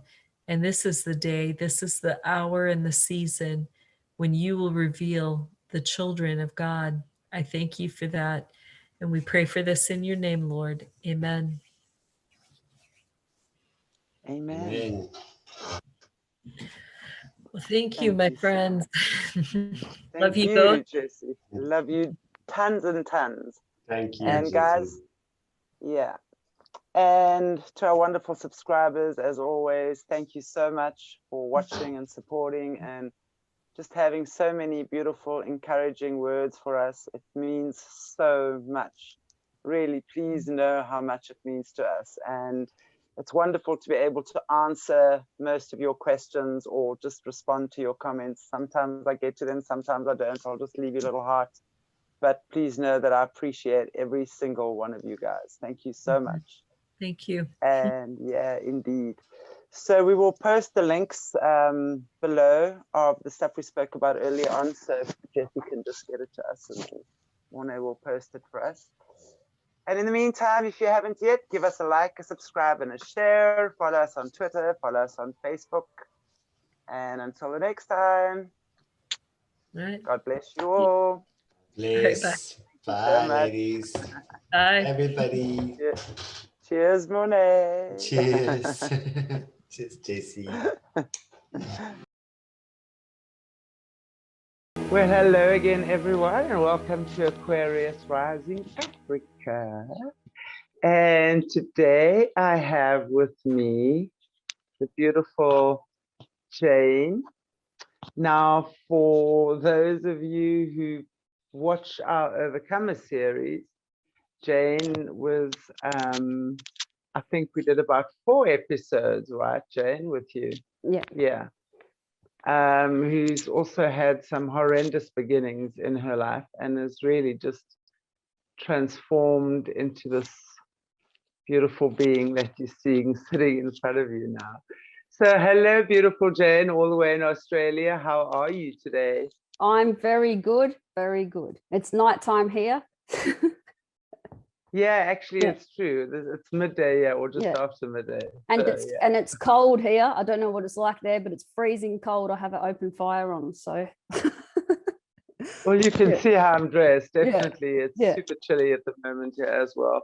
Can't wait for those guys that kidnapped our son to bring it back. Seriously. Yeah. I just want our son back. I love summer. Yeah. Although winter, I mean, there's something to be said for winter, you know, it's all about that hibernating season of going within, or just kind of like letting everything go and preparing yourself for the new, you know, which is the spring. So that's pretty cool.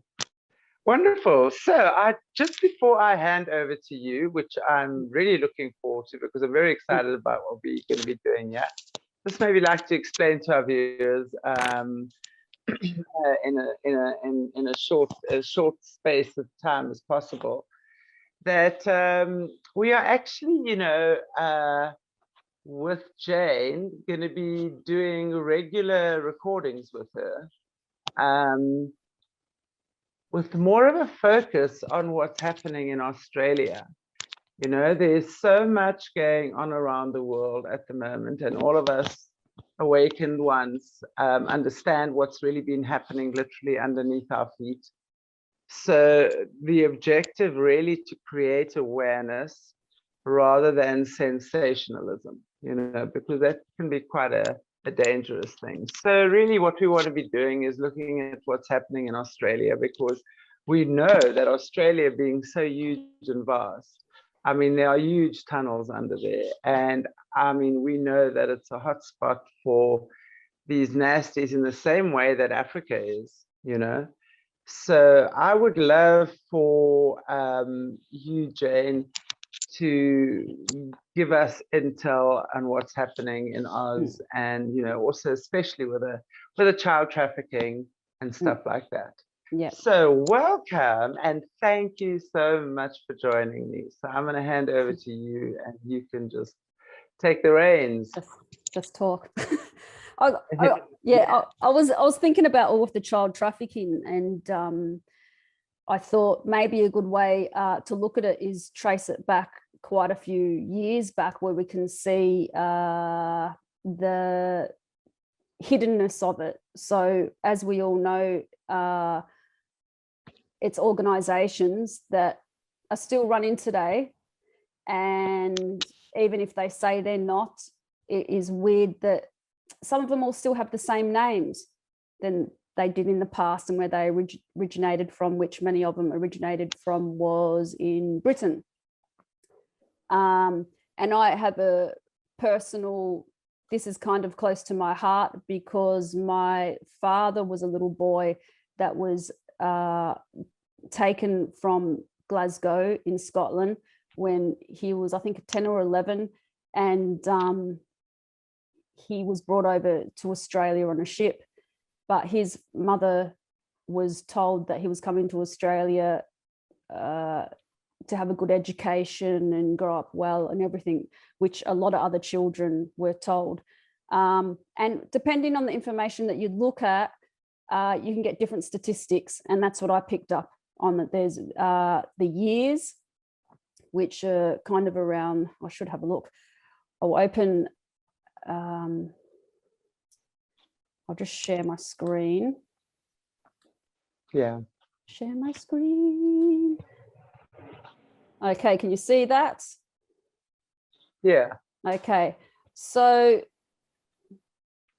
of course, first I did this just to make it pretty, because of course there's growth in truth, and we must all shout for the children. That's what I was sitting there thinking, okay, isn't it time for people to shout instead of keeping the children in the corner with the hands over their mouths? Because that's what has been happening for years.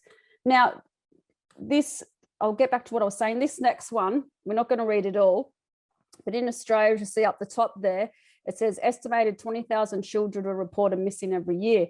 Now, you look at different statistics in Australia, and that will change. It goes from 20,000 to 30,000, depending on the statistics.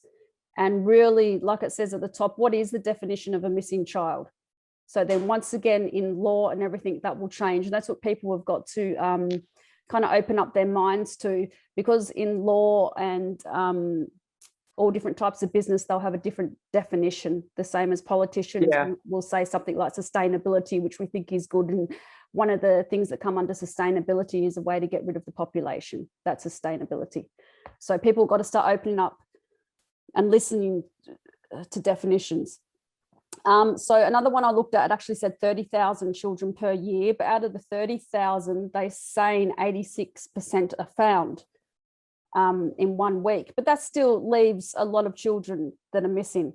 And out of those children that are lost, there's 2 states in Australia that have triple their amount compared to everywhere else, and that is South Australia and the ACT, which are more, ACT is more closer to the top, which is more Indigenous. And South Australia is well known with people like us of all the underground tunnels and very high occultic stuff going on there. So I found that quite interesting. Yeah, absolutely. Now then, this is some of the stuff. So between 1922 and 1967, they're saying 150,000 children, average age of 8-9 months, were shipped from Great Britain to populate British dominions, which was Canada, Rhodesia, New Zealand, Australia, with good white stock. That was the wording, good white stock. Estimated of the number of children sent to Australia vary from 5,000 to 10,000, which I think is a lie. There was far more than that. most of whom were sent to charitable and religious institutions. The Australian government welcomed the scheme and encouraged non-government organisations such as, I'm probably pronouncing it wrong, Barnardo's and Fairbridge to continue settling child migrants who were regarded as adaptable with long working lives. Now, what's adaptable? Wow. Right? Wow. So Wow. one of those places I said was Fairbridge. So former child migrants sent from the UK to Australia by the Fairbridge Society may be a step closer to receiving compensation for sexual and physical abuse after the Prince's Trust said it was providing funds to allow survivors to make claims. I won't read it all, but it says 2,500 migrants to most Australian, yeah, blah, blah, blah, what I just said. Compensation. But the Prince's Trust, the youth charity foundation by the Prince of Wales in 1967 has now taken steps for abuse survivors. That's what he's saying. He's saying he knew nothing of it. They didn't know what was going on, but they're taking steps to help out with it. But we'll just read this and then I'll say why I said but. Now, this one says a different amount of children. More than 130,000 children were sent for a better life in former colonies, mainly Australia and Canada, from the 1920s and 1970s under the Child Migrant Program. Sorry, the program is spelled wrong. The children aged between 3 and 14, right, were almost invariably from deprived backgrounds and already in some form of social or charitable care. It was believed they would lead happier lives. Now, my father was in a family of 6 sisters, and yes, his mother was very, very poor. And they were promised that he would be looked after. So she thought, oh, this is my only son. And you know how they were back then, oh, the men, we've got to make sure. And so she sent him off, and it was all lies. The children were often told they were orphans to better facilitate their fresh start. The parents, many of them single mothers, forced to give up their children for adoption because of poverty or social stigma, believed this was giving them the best chance in life. The reality for some of these children was a childhood of servitude, hard labour and foster homes, and because they were brought to all the institutions, orphanages, separated from siblings. I remember my father telling me, which he didn't tell me until years later, oh yeah, as soon as he stepped off the boat, I think he was brought to Sydney first, he was told that his mother was dead, that he was an orphan. Now, I put this one up because this was a movie that I watched a few years ago, and this is a really good one. It's based on true story, a really good one for people to actually get background of what's going on, and it still is pending. I emailed one of these organisations, since the Prince Trust says that it's going to give compensation, to try and find out more information, and that my father was one of the people that was abused. And even though they say they want to help, well, I've had nothing back, and it's been 4 or 5 months. So once again, with kids that are being abused, some people, even though they say they're going to help, they tend to not. It's all just looks like the icing on the cake. Well, of course not. Sorry, when we're looking at especially the Prince's Trust, I mean, we also know exactly what that's about. That's right. So it really is just smoke and mirrors. Yes. The way I see it, And so that's what I thought was weird. I thought, oh my God, I said the royal family. I don't know if I wrote it here. I'll just show these pictures because I thought here's some of the kids working out in Australia. Yeah. And here's some of the poor little tackers. And on their suitcases, one says New South Wales, and the 2 other ones said something youth, I think, or something holdings. So, already on their things, it says exactly where they're going. They had them all organised, characterised in the spots where they were going, like they were items. And I thought this was a coincidence. Fairbridge, one of the organisations, was financially supported by the royals, received regular royal visits, and had the Queen's uncle, the Duke of I can't say it. I'm going to say it wrong. Gloucestershire. Okay. Gloucestershire. As its president. So then that's when I put below professional child trafficking. right? So that's all, because I thought Wow. that's enough for me to share, because it gets boring when you share too much writing. It's like you're in a, you know, a lecture. And then I was looking at all that, and the more, because I thought about my father and other people I know, I thought, no, wait, hang on a minute. This is exactly like what they've been doing all around the world.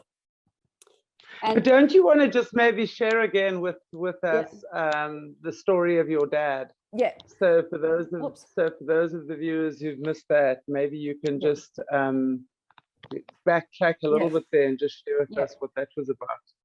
My father, he was Glaswegian, poor family and everything, and of course he came out to Australia. But before he came out to Australia, he was born in a farm where he was birthed from a very well-off family, which is the best family.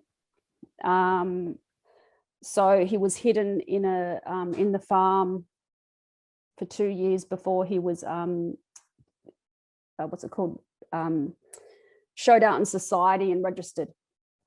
So they hid him so he wouldn't be associated, because he was born out of wedlock. And then pretty much that same child was the one that was chosen to come to Australia to be taken away from his own country also. And even before, can you tell us why do you think they chose him specifically and not any of his sisters? Yeah, I know that. Look, that's the only one. He is the only one out of the sisters that would have had that father. He thought the other one. Okay. Yeah, none of the sisters had the same father. They had Foresight, which Jock thought was his father. And he did not know and find out who truly was his father till 40-something years later, when he went back to Scotland. So he didn't have a clue.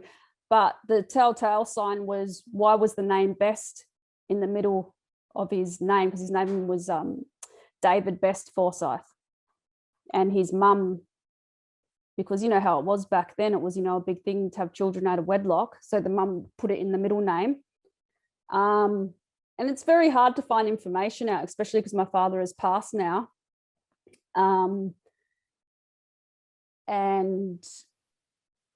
yeah, it's really, really hard to find information, because even when my father was alive, he found it very hard to talk about anything to do with that. And for many years, I didn't know the stuff that happened to him. And it wasn't till as he got older and he was more dying from abusing his own body with alcoholism, he would change, different personalities would come out, and he would sit there just crying and then start telling his story to me. And then start crying and everything, and, you know, kind of explaining about the rapes and the violence.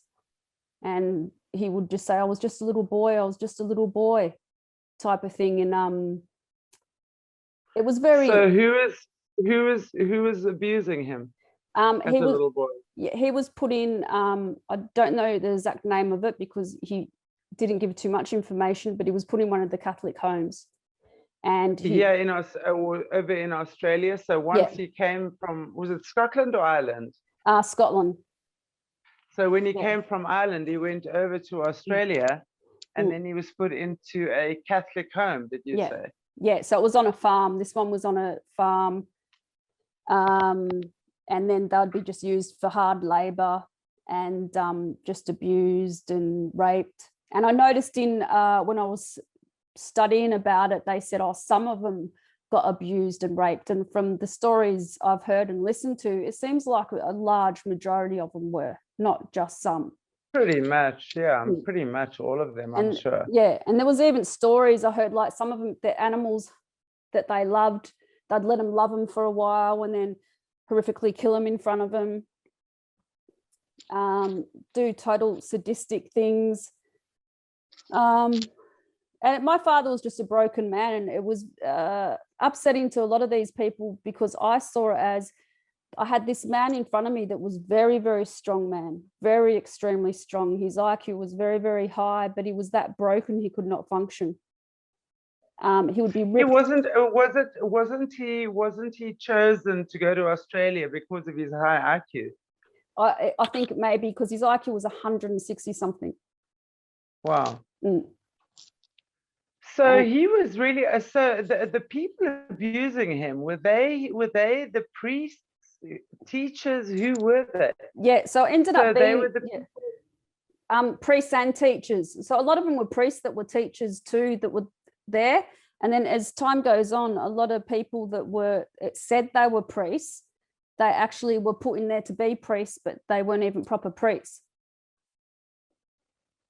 Wow. So they just got, you know, put into the priesthood to look after these places, some of them.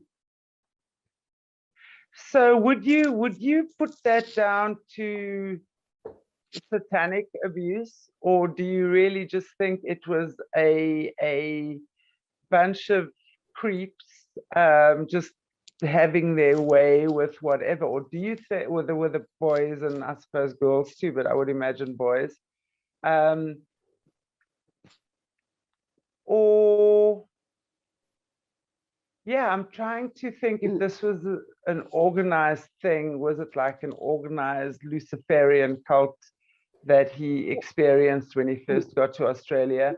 Well, or was it just I think it was a bit of, Church? I think it was a bit of Catholic both, Church. because it's the we'll say some royal hierarchy that helped organize it with the Australian government to the British government. And what was it, late 1930s, they would have, at least by then, with all the psychologists and everything that were coming up and great, known already the influence of abuse on a child and the separation from parents. They would have already known. So it's not like they were dumb. They weren't. They were rather intellectual. So when a lot of the stories other people will talk about and we know about of, you know, the royal family with Seville and quite a few others, and it always tends to fall back to a lot of the satanic side, it just seems another coincidence. And then also these people, I mean, in everyday life, you got bad people anyway. So even having organized satanic stuff like this, you're going to have the bad people on top of it that's going to take advantage of it. Then on top of that, you got the boys that are being raped, they're raping the other boys because they're used to being raped now. So they're carrying out the same thing and raping the other ones and abusing. So you got, you know, from little 4-year-olds to 14, 15-year-olds, and they're repeating the pattern. What I also found interesting too was this is what I'm clicking it all together with, right? So I'm looking at this book. I think you would have heard of it. It's How the Illuminati Created an Undetectable Total Mind Controlled Slave, from Cisco Wheeler and Fritz Springmere. Probably didn't pronounce that right either. So I was Springmeier. Springmeier. See, does everyone excuse me for? It's just the way I am. I always do it. I always do it because I can see the spelling in my head. So then it messes with my pronunciation. Anyway, any excuse. Okay, so one of the primary reasons that the Monarch Mind Control Program was named Monarch Program was because of the monarch butterfly.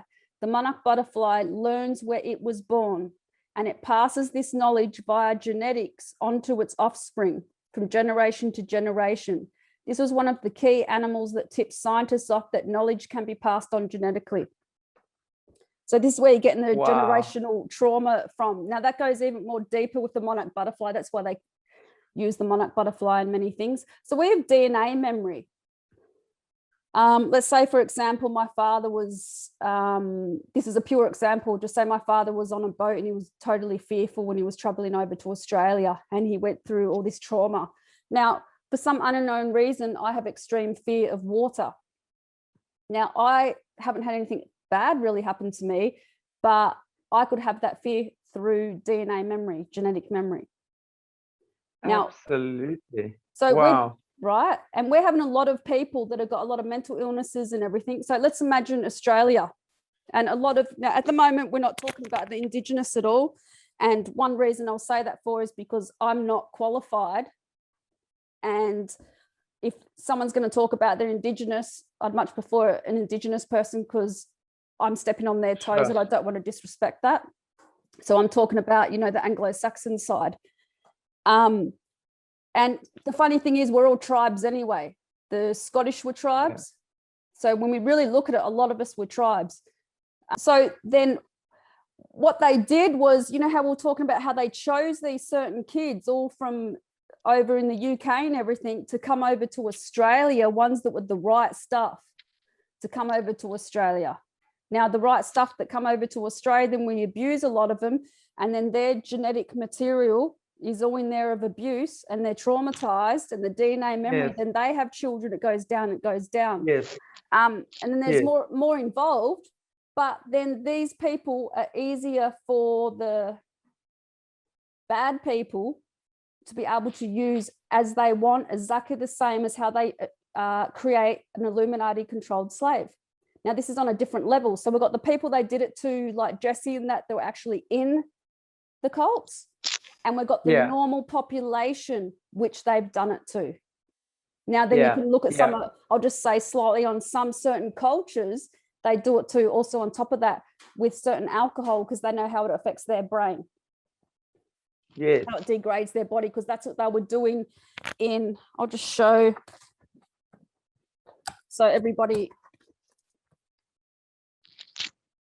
knows that.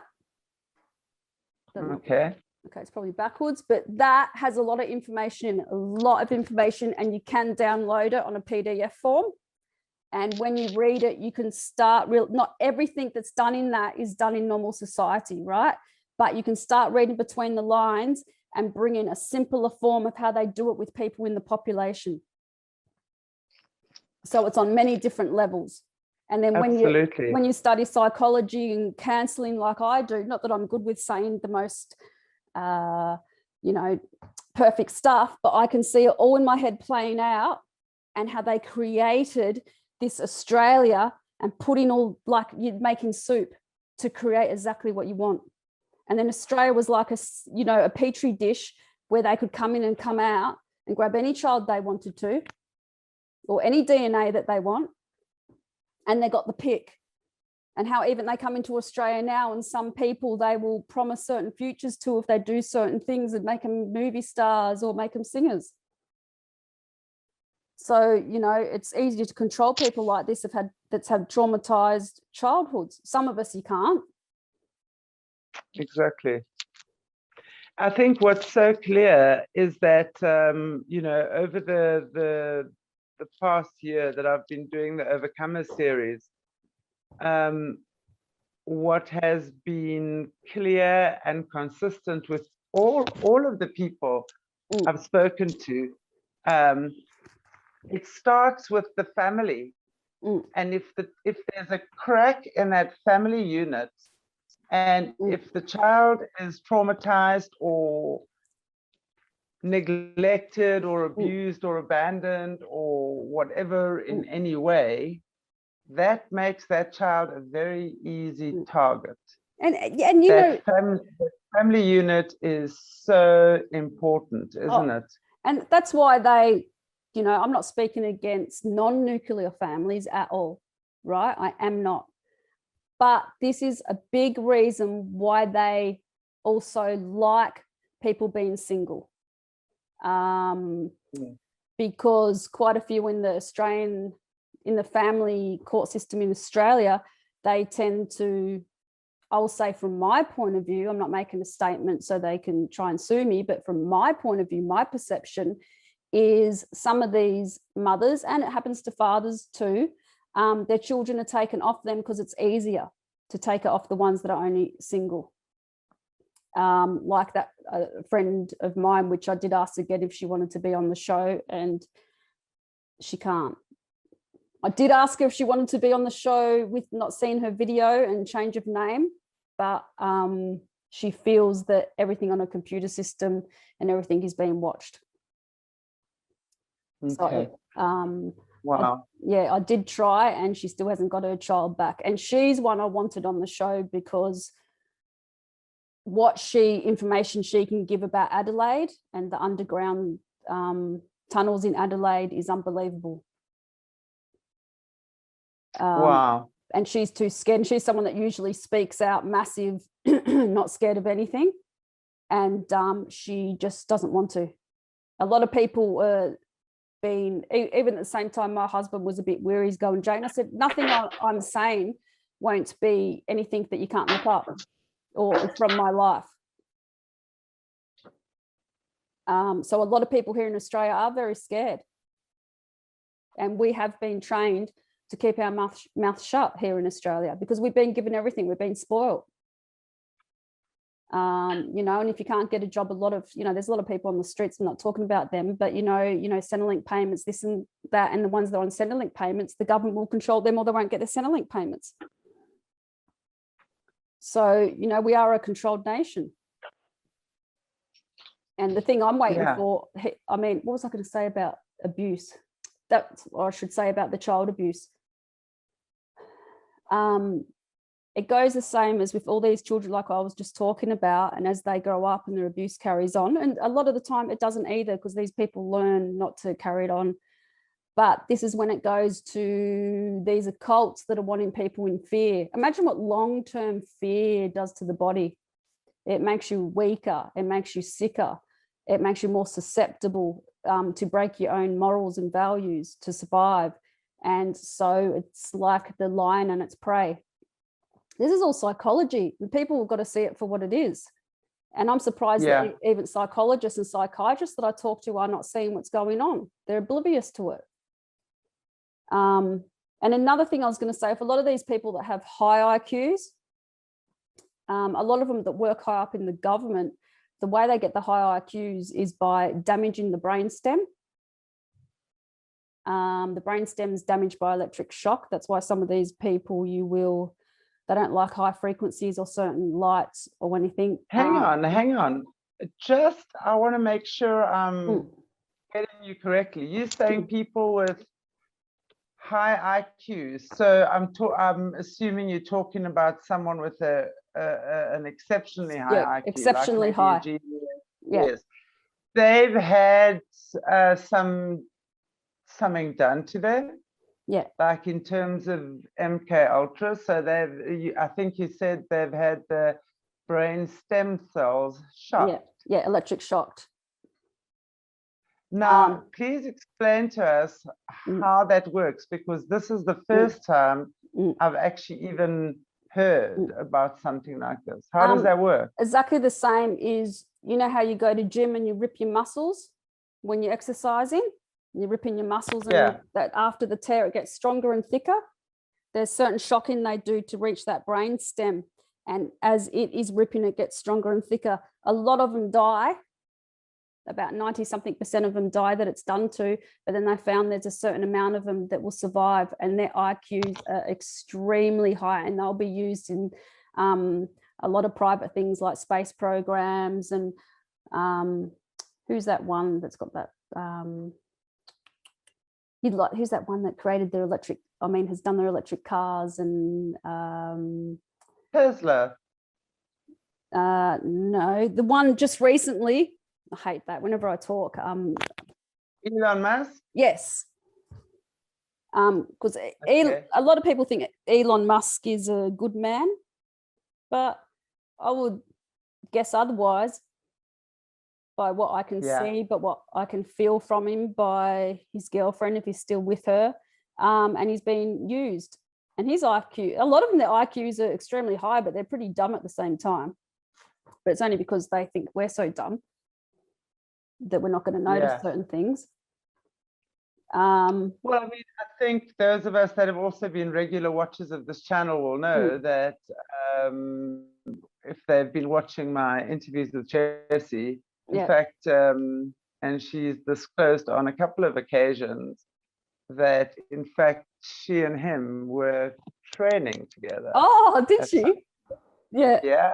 Yeah. He was some of the psychic projects that they get the kids to work on, and I'm just trying to think offhand. I think the Looking Glass project. Okay. Something space. There's 3 of them. Sorry, I don't remember. No, it's all right. There's a lot of different. See, with Elon Musk, like quite a few of the others, I can see something different in their eyes.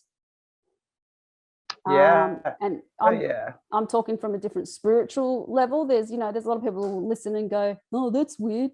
And you're like, yeah, well, good on you, because everyone's got to learn that we mostly are spiritual.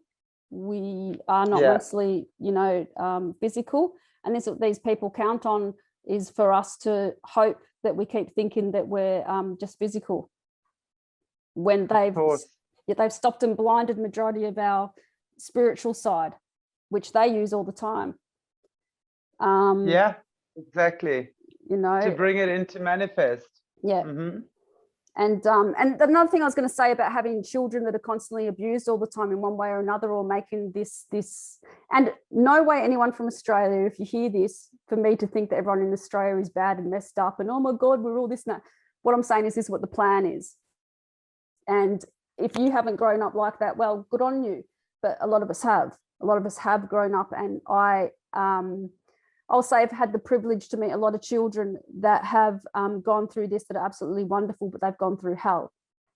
And then also I'll say out of the children that, before I said 20 to 30,000 are missing per year, we need to understand that is the only ones that are reported. And that is the only ones that have not been, they're the ones that we know of. And that's not including the ones that have been bred that we don't know of. Yeah. I wanted to just actually chime in there earlier on. So I'm glad that you brought that up again, because I think those numbers are greatly under. Yeah, I know. And I looked at quite a few different statistics. And it kept changing. All the statistics kept changing. And then I realized under that it would say, oh, but this much were found and this much. And I'm going, okay. And that's why I kept looking at different ones. And I noticed on the algorithms in our computer system now, let's say you go through Google Chrome, like I do, when you're looking up certain things now, this has been since 2012, how much they've changed the internet. And they have the algorithms done a particular way that only these certain statistics will come up. So it's like you've got to go deeper and deeper and deeper. Yeah. And it will take you hours to find what really should be seen, everything. They keep bringing it up like, the cards, putting up the top all the time. You don't get those ones at the bottom. Yes. Well, I definitely think there's a lot more than that. That's just, I mean, when you said that the first time, my intuition just screamed, no, oh hell no, hell no.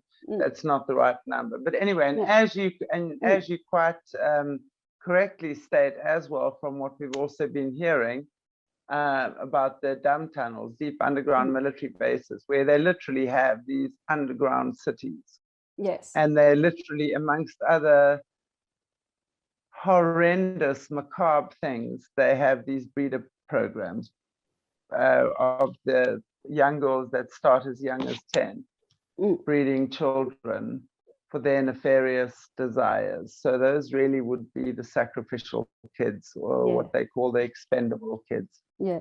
And then there's and I think this is what a lot of people need to realize, is that a lot of people won't speak up or do anything, or are too afraid. And I'm like, how dare we? Really, to a certain degree, because it's just like we're standing up there and they're there. We're not different. How can we, it's like we're, what is it, Wizard of Oz, and we're just not pulling back that curtain. We're just letting this shit go on. And but I think the curtain has been pulled back now in a major way. There's no option but the question is, do we actually look to see what's coming out behind the curtain, or are we turning our backs and walking in the opposite direction?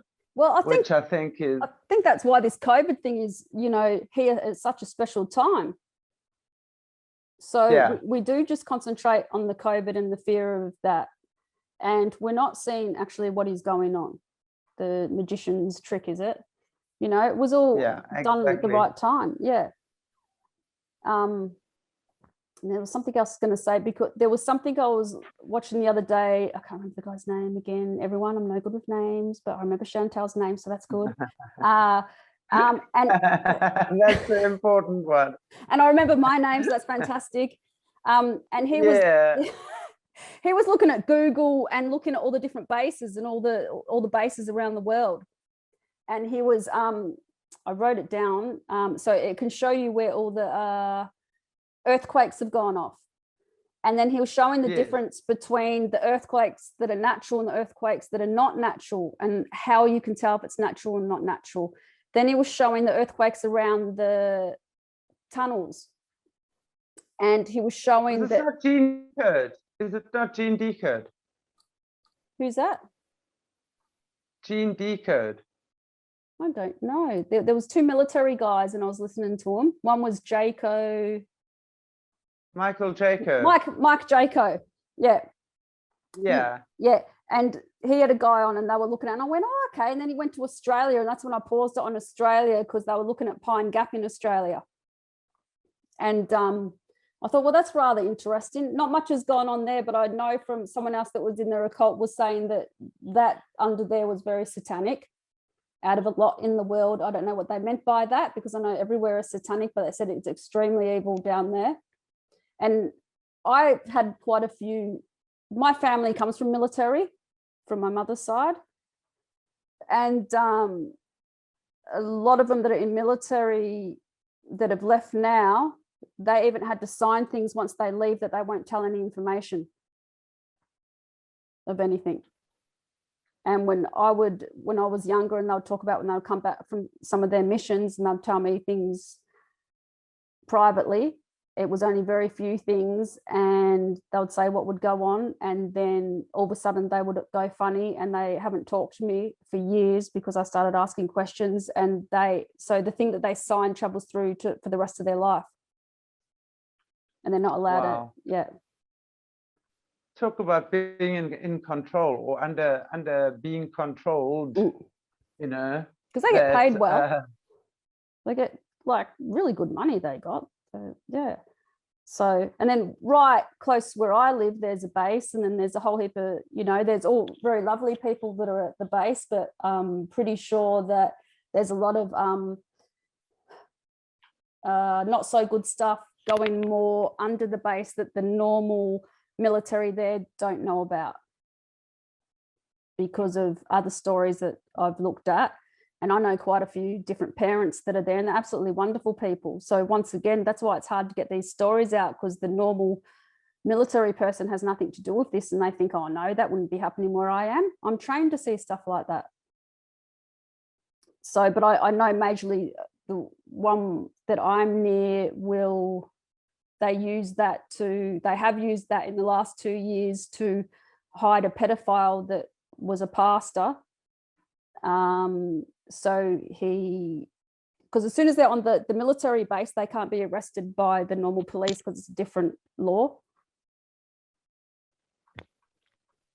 So then there's this guy that was molested, and I was listening to his story, and I started tracing stuff, and then I realized that who he was talking about was this pastor of this church where a member of mine went. And then I realized it was the same guy that molested him. And then at the same time, this guy went to the church and faced him. And as soon as he faced him, all of a sudden he gave in his credentials and said, I'm going to the Navy. The Navy have offered me a job. And then all of a sudden he was at the Navy base, pretty much hiding out there, and didn't tell the church what he was doing. And then I traced, he had exactly the same name as another military, what do they call them? Like religious person. They both had exactly the same name, and then they were trained together. And before they were trained, they were involved in other stuff with military. Then it all links to a lot of our Australian government in the early days, and certain kids that were abused. And this one guy that talks about it, he even talks of a singer that lived in the same street that's famous now. That they actually took his family home and used him as I suppose, a child sex slave. And some of the people that are in government today were involved. And this pastor was one of them that was involved. And there was also a couple that's in government now that were involved. One of the coppers that was doing a lot of the driving around, he has been arrested now, and he was found to have been molesting his own granddaughter and bringing her in and out of the primary school during the week, but no one questioned because he was a head copper. But none of the rest have gone down.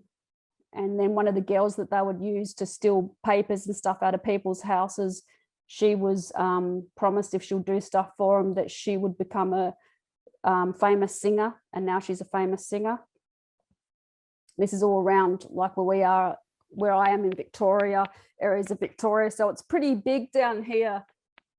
A lot of the stuff that people choose not to look, or they just shut their eyes. Yeah.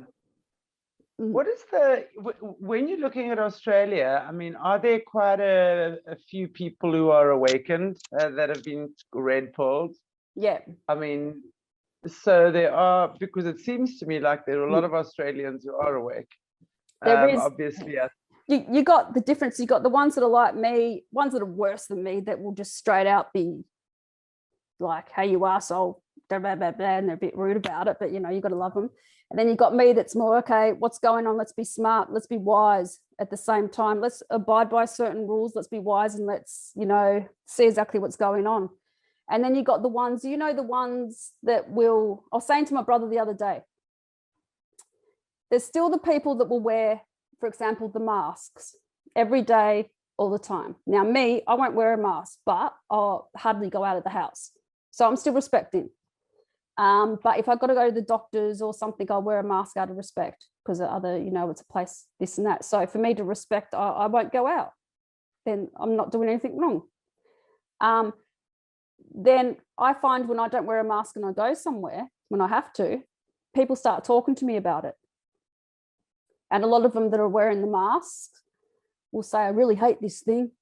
Really don't like wearing this. I wish I didn't have to wear it. And I said, this is what it means. There's a lot of people that are wearing the mask. So it seems like they're going along with it, but they're not really. They're just there, you know, they're just complying. There. But at the end of it, will they really comply? There's going to be a whole heap that will, but I think there's also going to be a whole heap that will go, hey, hang on a minute. You pushed me too far. I'm bloody Australian. Stop pushing me, you know? So there Turn around now. Yeah. There is a lot of us, and there's a lot, you know, and a lot of us know that we've got to be quiet, but there's even some of our politicians that are the outer politicians that are speaking up about it. We've got One Nation here, which has been regarded as racist, which really isn't. Some of the stuff that's been said hasn't been right, but I think they've learned over the years, but there's others involved in that. You know how things can be taken wrong. And then we've got this guy in Australia. His name's Avi. Can't remember his last name, but he's Israel. Comes from Israel, but he's Australian Israel, and he goes around doing heaps of stuff to do with the mask and helping people that have had fines and this, and you know, really, really smart. Goes out and does all the, you know, like news reports, this and that, and to a lot of people on TV. And he's been arrested by police and this and that, but he's used his brain. He's rather smart. He was a soldier, I think, and that. So we've got quite a few that are out doing stuff. There is quite a few rallies going on. That's amazing. That's amazing. Because, you know, I do know also, just from long before this debacle started, I remember, and I'm going back probably a decade ago, or maybe even more, but a minimum a decade, when someone actually sent me some information on the Australian government and their children hunting parties, or child hunting parties, whatever you call it. Yeah. I remember listening to Fiona Barnett also a good number of years ago. Yeah. And it just became clear to me when I look at Australia, because I've also got family that lives there and quite a few friends, you know, it really is a controlled state in many ways, you know. They'll give you just enough to keep you comfortable and not asking too many questions, and subdued in your white picket fence bliss type thing, you know. And I think, I don't know why, but I think we are still going to be hectically surprised by what we find underneath Australia. I think it's such a big country, and it's so vast. like Africa, but even bigger. I mean, I know you guys are huge. So it's like, and also just your, you know, the outback there where there's so little going on. I mean, wow, all seems to go on. Yeah. Well, look, there's You know? there's places here just in some of the wilderness of Australia, which is right, like I'm in Victoria, which isn't up the top. Victoria's more at the bottom, that's cooler, but we do get hot 40-degree days, and that's in summer. And some of the outer areas, like 2 hours here from there, because I know some people that are, you know, they just real hard people that live out on the farm, and not saying all farmers, but these people were ex-criminals and this and that. They just live by themselves now in their caravans, and they will walk through certain parts of Australia where they live, and they see rituals going on. And these are Where do they see these rituals? Um, Where are these rituals taking place? in certain country areas in Victoria, which are pretty in the middle of nowhere, and they'll see things that are set up. They'll see, like, some of them are that, these people are that rough, they were in and out of jail most of their lives, right? You know, just these people, and even when they see things like this, they don't give a shit. They just go, oh, back and look at that, right? And then when they come and visit me, or because I'm related to so many different people, they'll go, oh, Jane, guess what happened? And I'm like, what? And I go, what did you do? Oh, I just fucking walked off. That's what they say, right? That's not my fucking business. And they'll have like the stones made up and things that are slaughtered there, like animals and this and different things that they said. They're going, I swear, some of them are saying, I swear I saw something that, yeah, it gets really spiritual things. They saw all different spiritual things. So, wow. And more of it since there was like a great change in 2012. I can't explain it, in the whole world. Something changed, something clicked, something turned over. There's been a quickening, like a quickening. And as this quickening has gone on, everything's spiritually more coming out. Yeah, I agree. Definitely. We can't have all this awareness going on and just, you know, on the one side. There's been a lot of stuff that's been going on, as I always say, right under our very feet. And like, that's got to be, yeah. And Fiona, that's got to come up. Fiona ended up just shutting up. Why? I know she, look, I was friends with her on Facebook for a while, and then either her Facebook account got shut off or she chose to shut it off. Then I know she had to go on the low down. Look, again, she's a person that she's not going to tell everything, because I suppose her life is at stake. And then people started researching into the other side of her family, the Barnetts, that had other stuff going on, and then accusing her of stuff. And I think it probably just came too much. And because I think it is one child, she has a girl that's maybe 20, 21 now. And I think at the end of the day, she had lost so much. Maybe she was writing a book too, and needed time to be, I remember saying something that she needed time to just have for her own.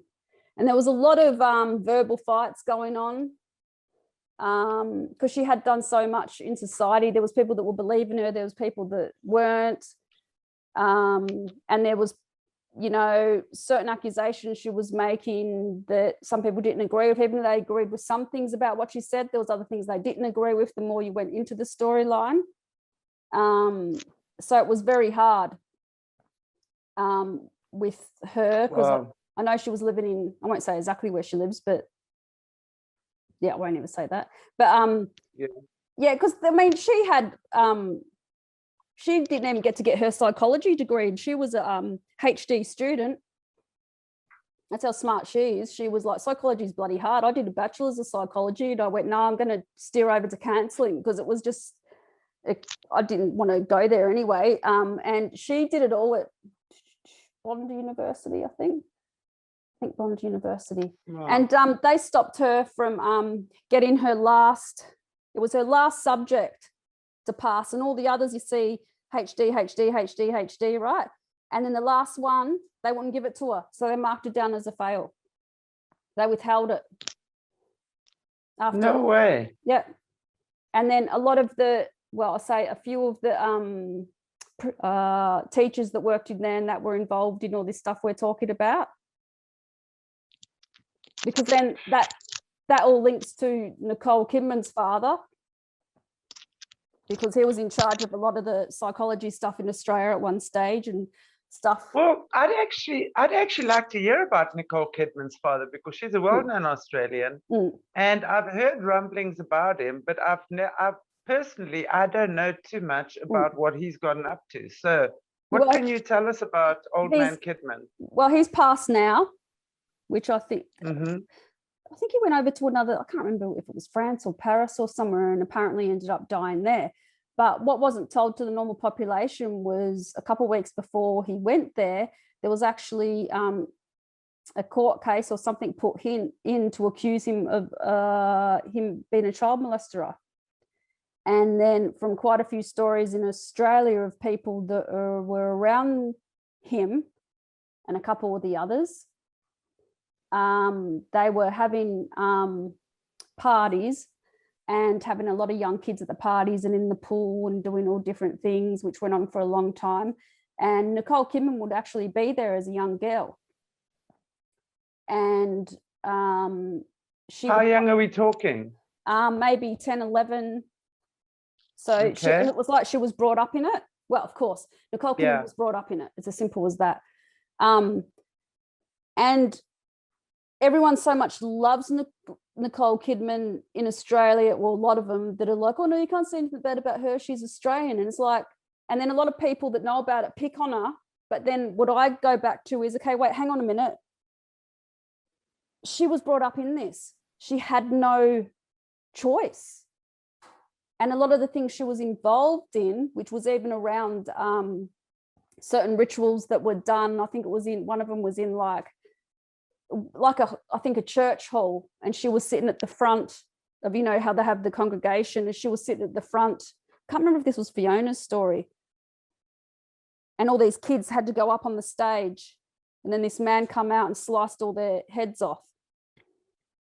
And Fiona or someone had to do something with one of the last children, I can't remember, or drink the blood or something. And Nicole Kidman was sitting there just straight at the front, just smiling, apparently, with a smirk on her face. And then sometimes when these people were around Nicole Kidman's house with the dad, and apparently, allegedly, Bert Newton, which is a famous man in Australia that's been on since the 50s. He's really older now. He just come out of hospital with one of his legs amputated, but he was called Moonface, was his nickname, and he was a big show celebrity in Australia, really good at what he did, and his wife, and really well loved. But they're supposed to be part.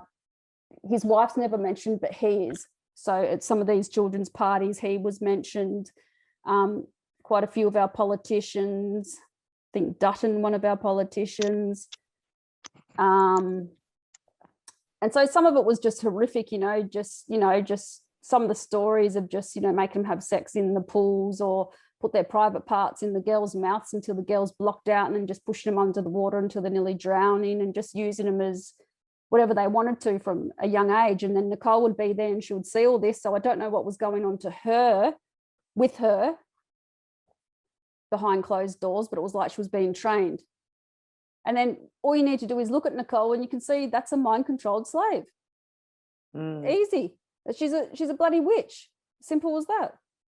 And then her father was in Australia, was in charge of a lot of the rules we have in psychology now. A lot of the rules that were all settled and put down, he was in charge of. And so a lot of these people, doctors, psychologists, and that's what I learned when I experienced certain stuff, that's how they would warn me. Some of them are saying, well, look around you, and you look around and it's all people that are elite. It's all, I shouldn't say elite, it's all people that,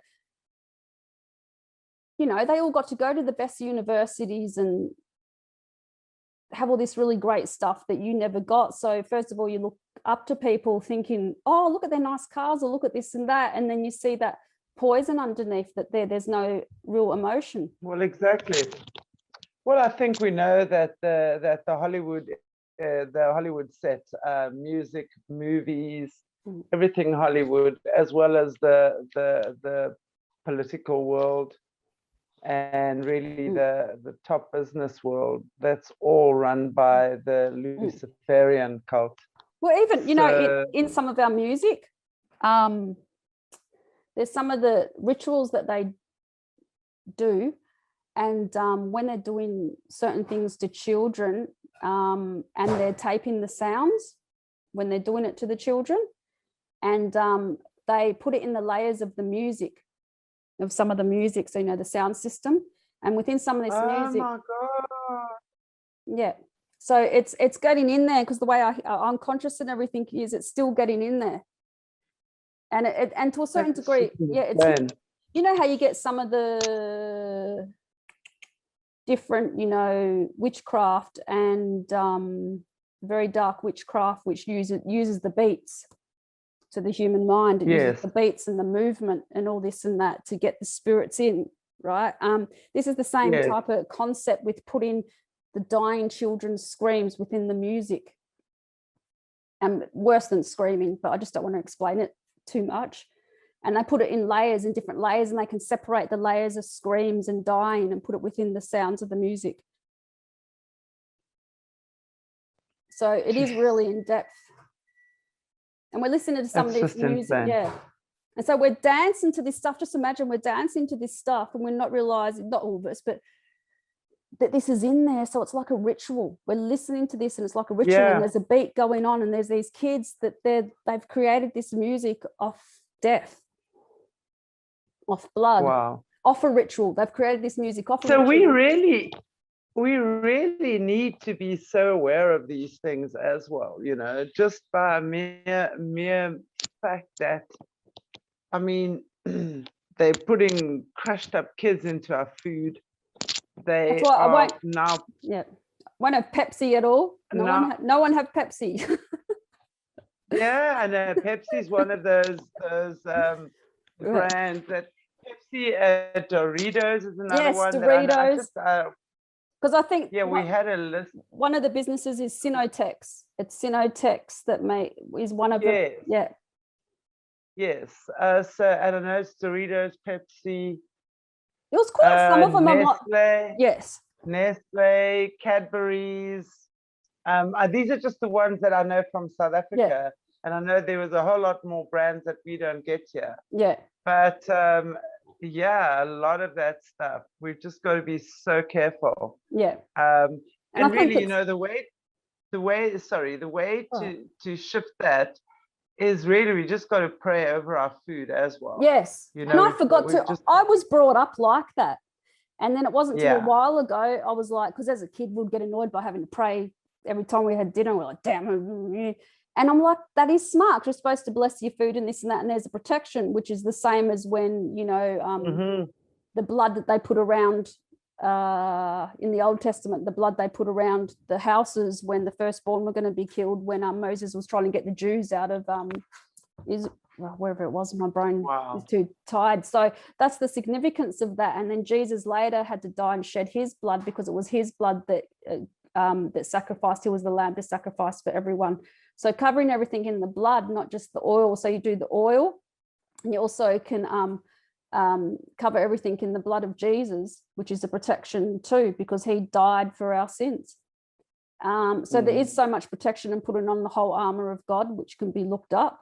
And some of us will do that every day because we know that there's a lot of spiritual warfare going on. And I'm pretty sure a few of the other people that have talked to you do go through spiritual warfare all the time. And it may not seem like to everyone else that we do, but we do. And we've had we've just had to learn. And I've got family to protect. And you'll just get attacked. You'll full on just get attacked in different ways. So you learn discernment. You learn what to do, what not to do, or what God doesn't want you to do. Because the reason why God doesn't want you to do that, isn't that bad? And you go, no, because God knows what the enemy uses. He knows the doorways, what the enemy uses to hurt you. That's why he says, don't do that, because he's trying to protect you like a parent does with their child. Yeah. And then I know firsthand from seeing things they do in their occult. And I would turn around to people in their occult when I'd walk into their shops, and I would torment them when I was younger. They would own, some certain shops, and I'd walk in and I knew what they were. And I'd deliberately walk in there and go, excuse me, can I please ask you a question? I go, yeah, sure. And I go, what do you think of the name of Jesus? And then I would see people like body's going funny, this and that, and they'd be telling me to get out of the shop and everything. And I'll deliberately do it where I knew that there are cults run places. And you shouldn't do stuff like that. But because I was a teenager, I mucked around with things. And another thing, I suppose, for protection you can do is like before we started tonight, I was going to say, hey, let's do a prayer. So we weren't going to get a disturbance or anything. And that this show was blessed in Jesus' name. And then a lot of the time, what I also do is you can make the enemy deaf, dumb, and blind in the name of Jesus. So if they're trying to infiltrate anything, you command them to be deaf, dumb, and blind. And they have to obey these things. And people think it sounds crazy, but if you sit down, any of you people that are listening, and you're with people that are straight from the occult and they're satanic, they do more than what I'm telling you to do. And they hate the name of Jesus. You may not believe in it, but they hate it. So you might as well try something that works. Yeah, absolutely. You know? Yeah, and you know, heard that a lot. Yeah, and I've had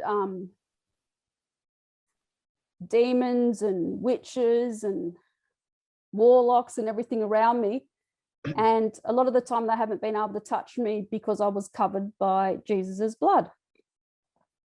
They wanted to. They told me they wanted to kill me, but they couldn't touch me. But they didn't. Because they didn't. Thank God.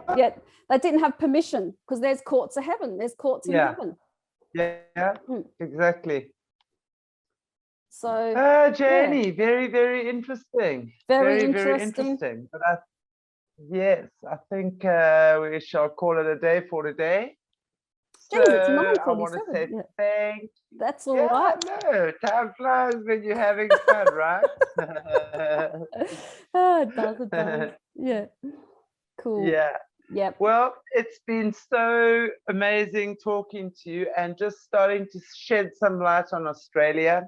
Yeah. And I really look forward to the weeks to come, where we're just going to be talking about more and more stuff about Australia. And just again, you know, I think let's just get as much information out there, because I know Jessie and her team are doing a lot of amazing stuff for Europe, like Netherlands, America, you know, stuff like that, and obviously in South Africa as well, or Africa.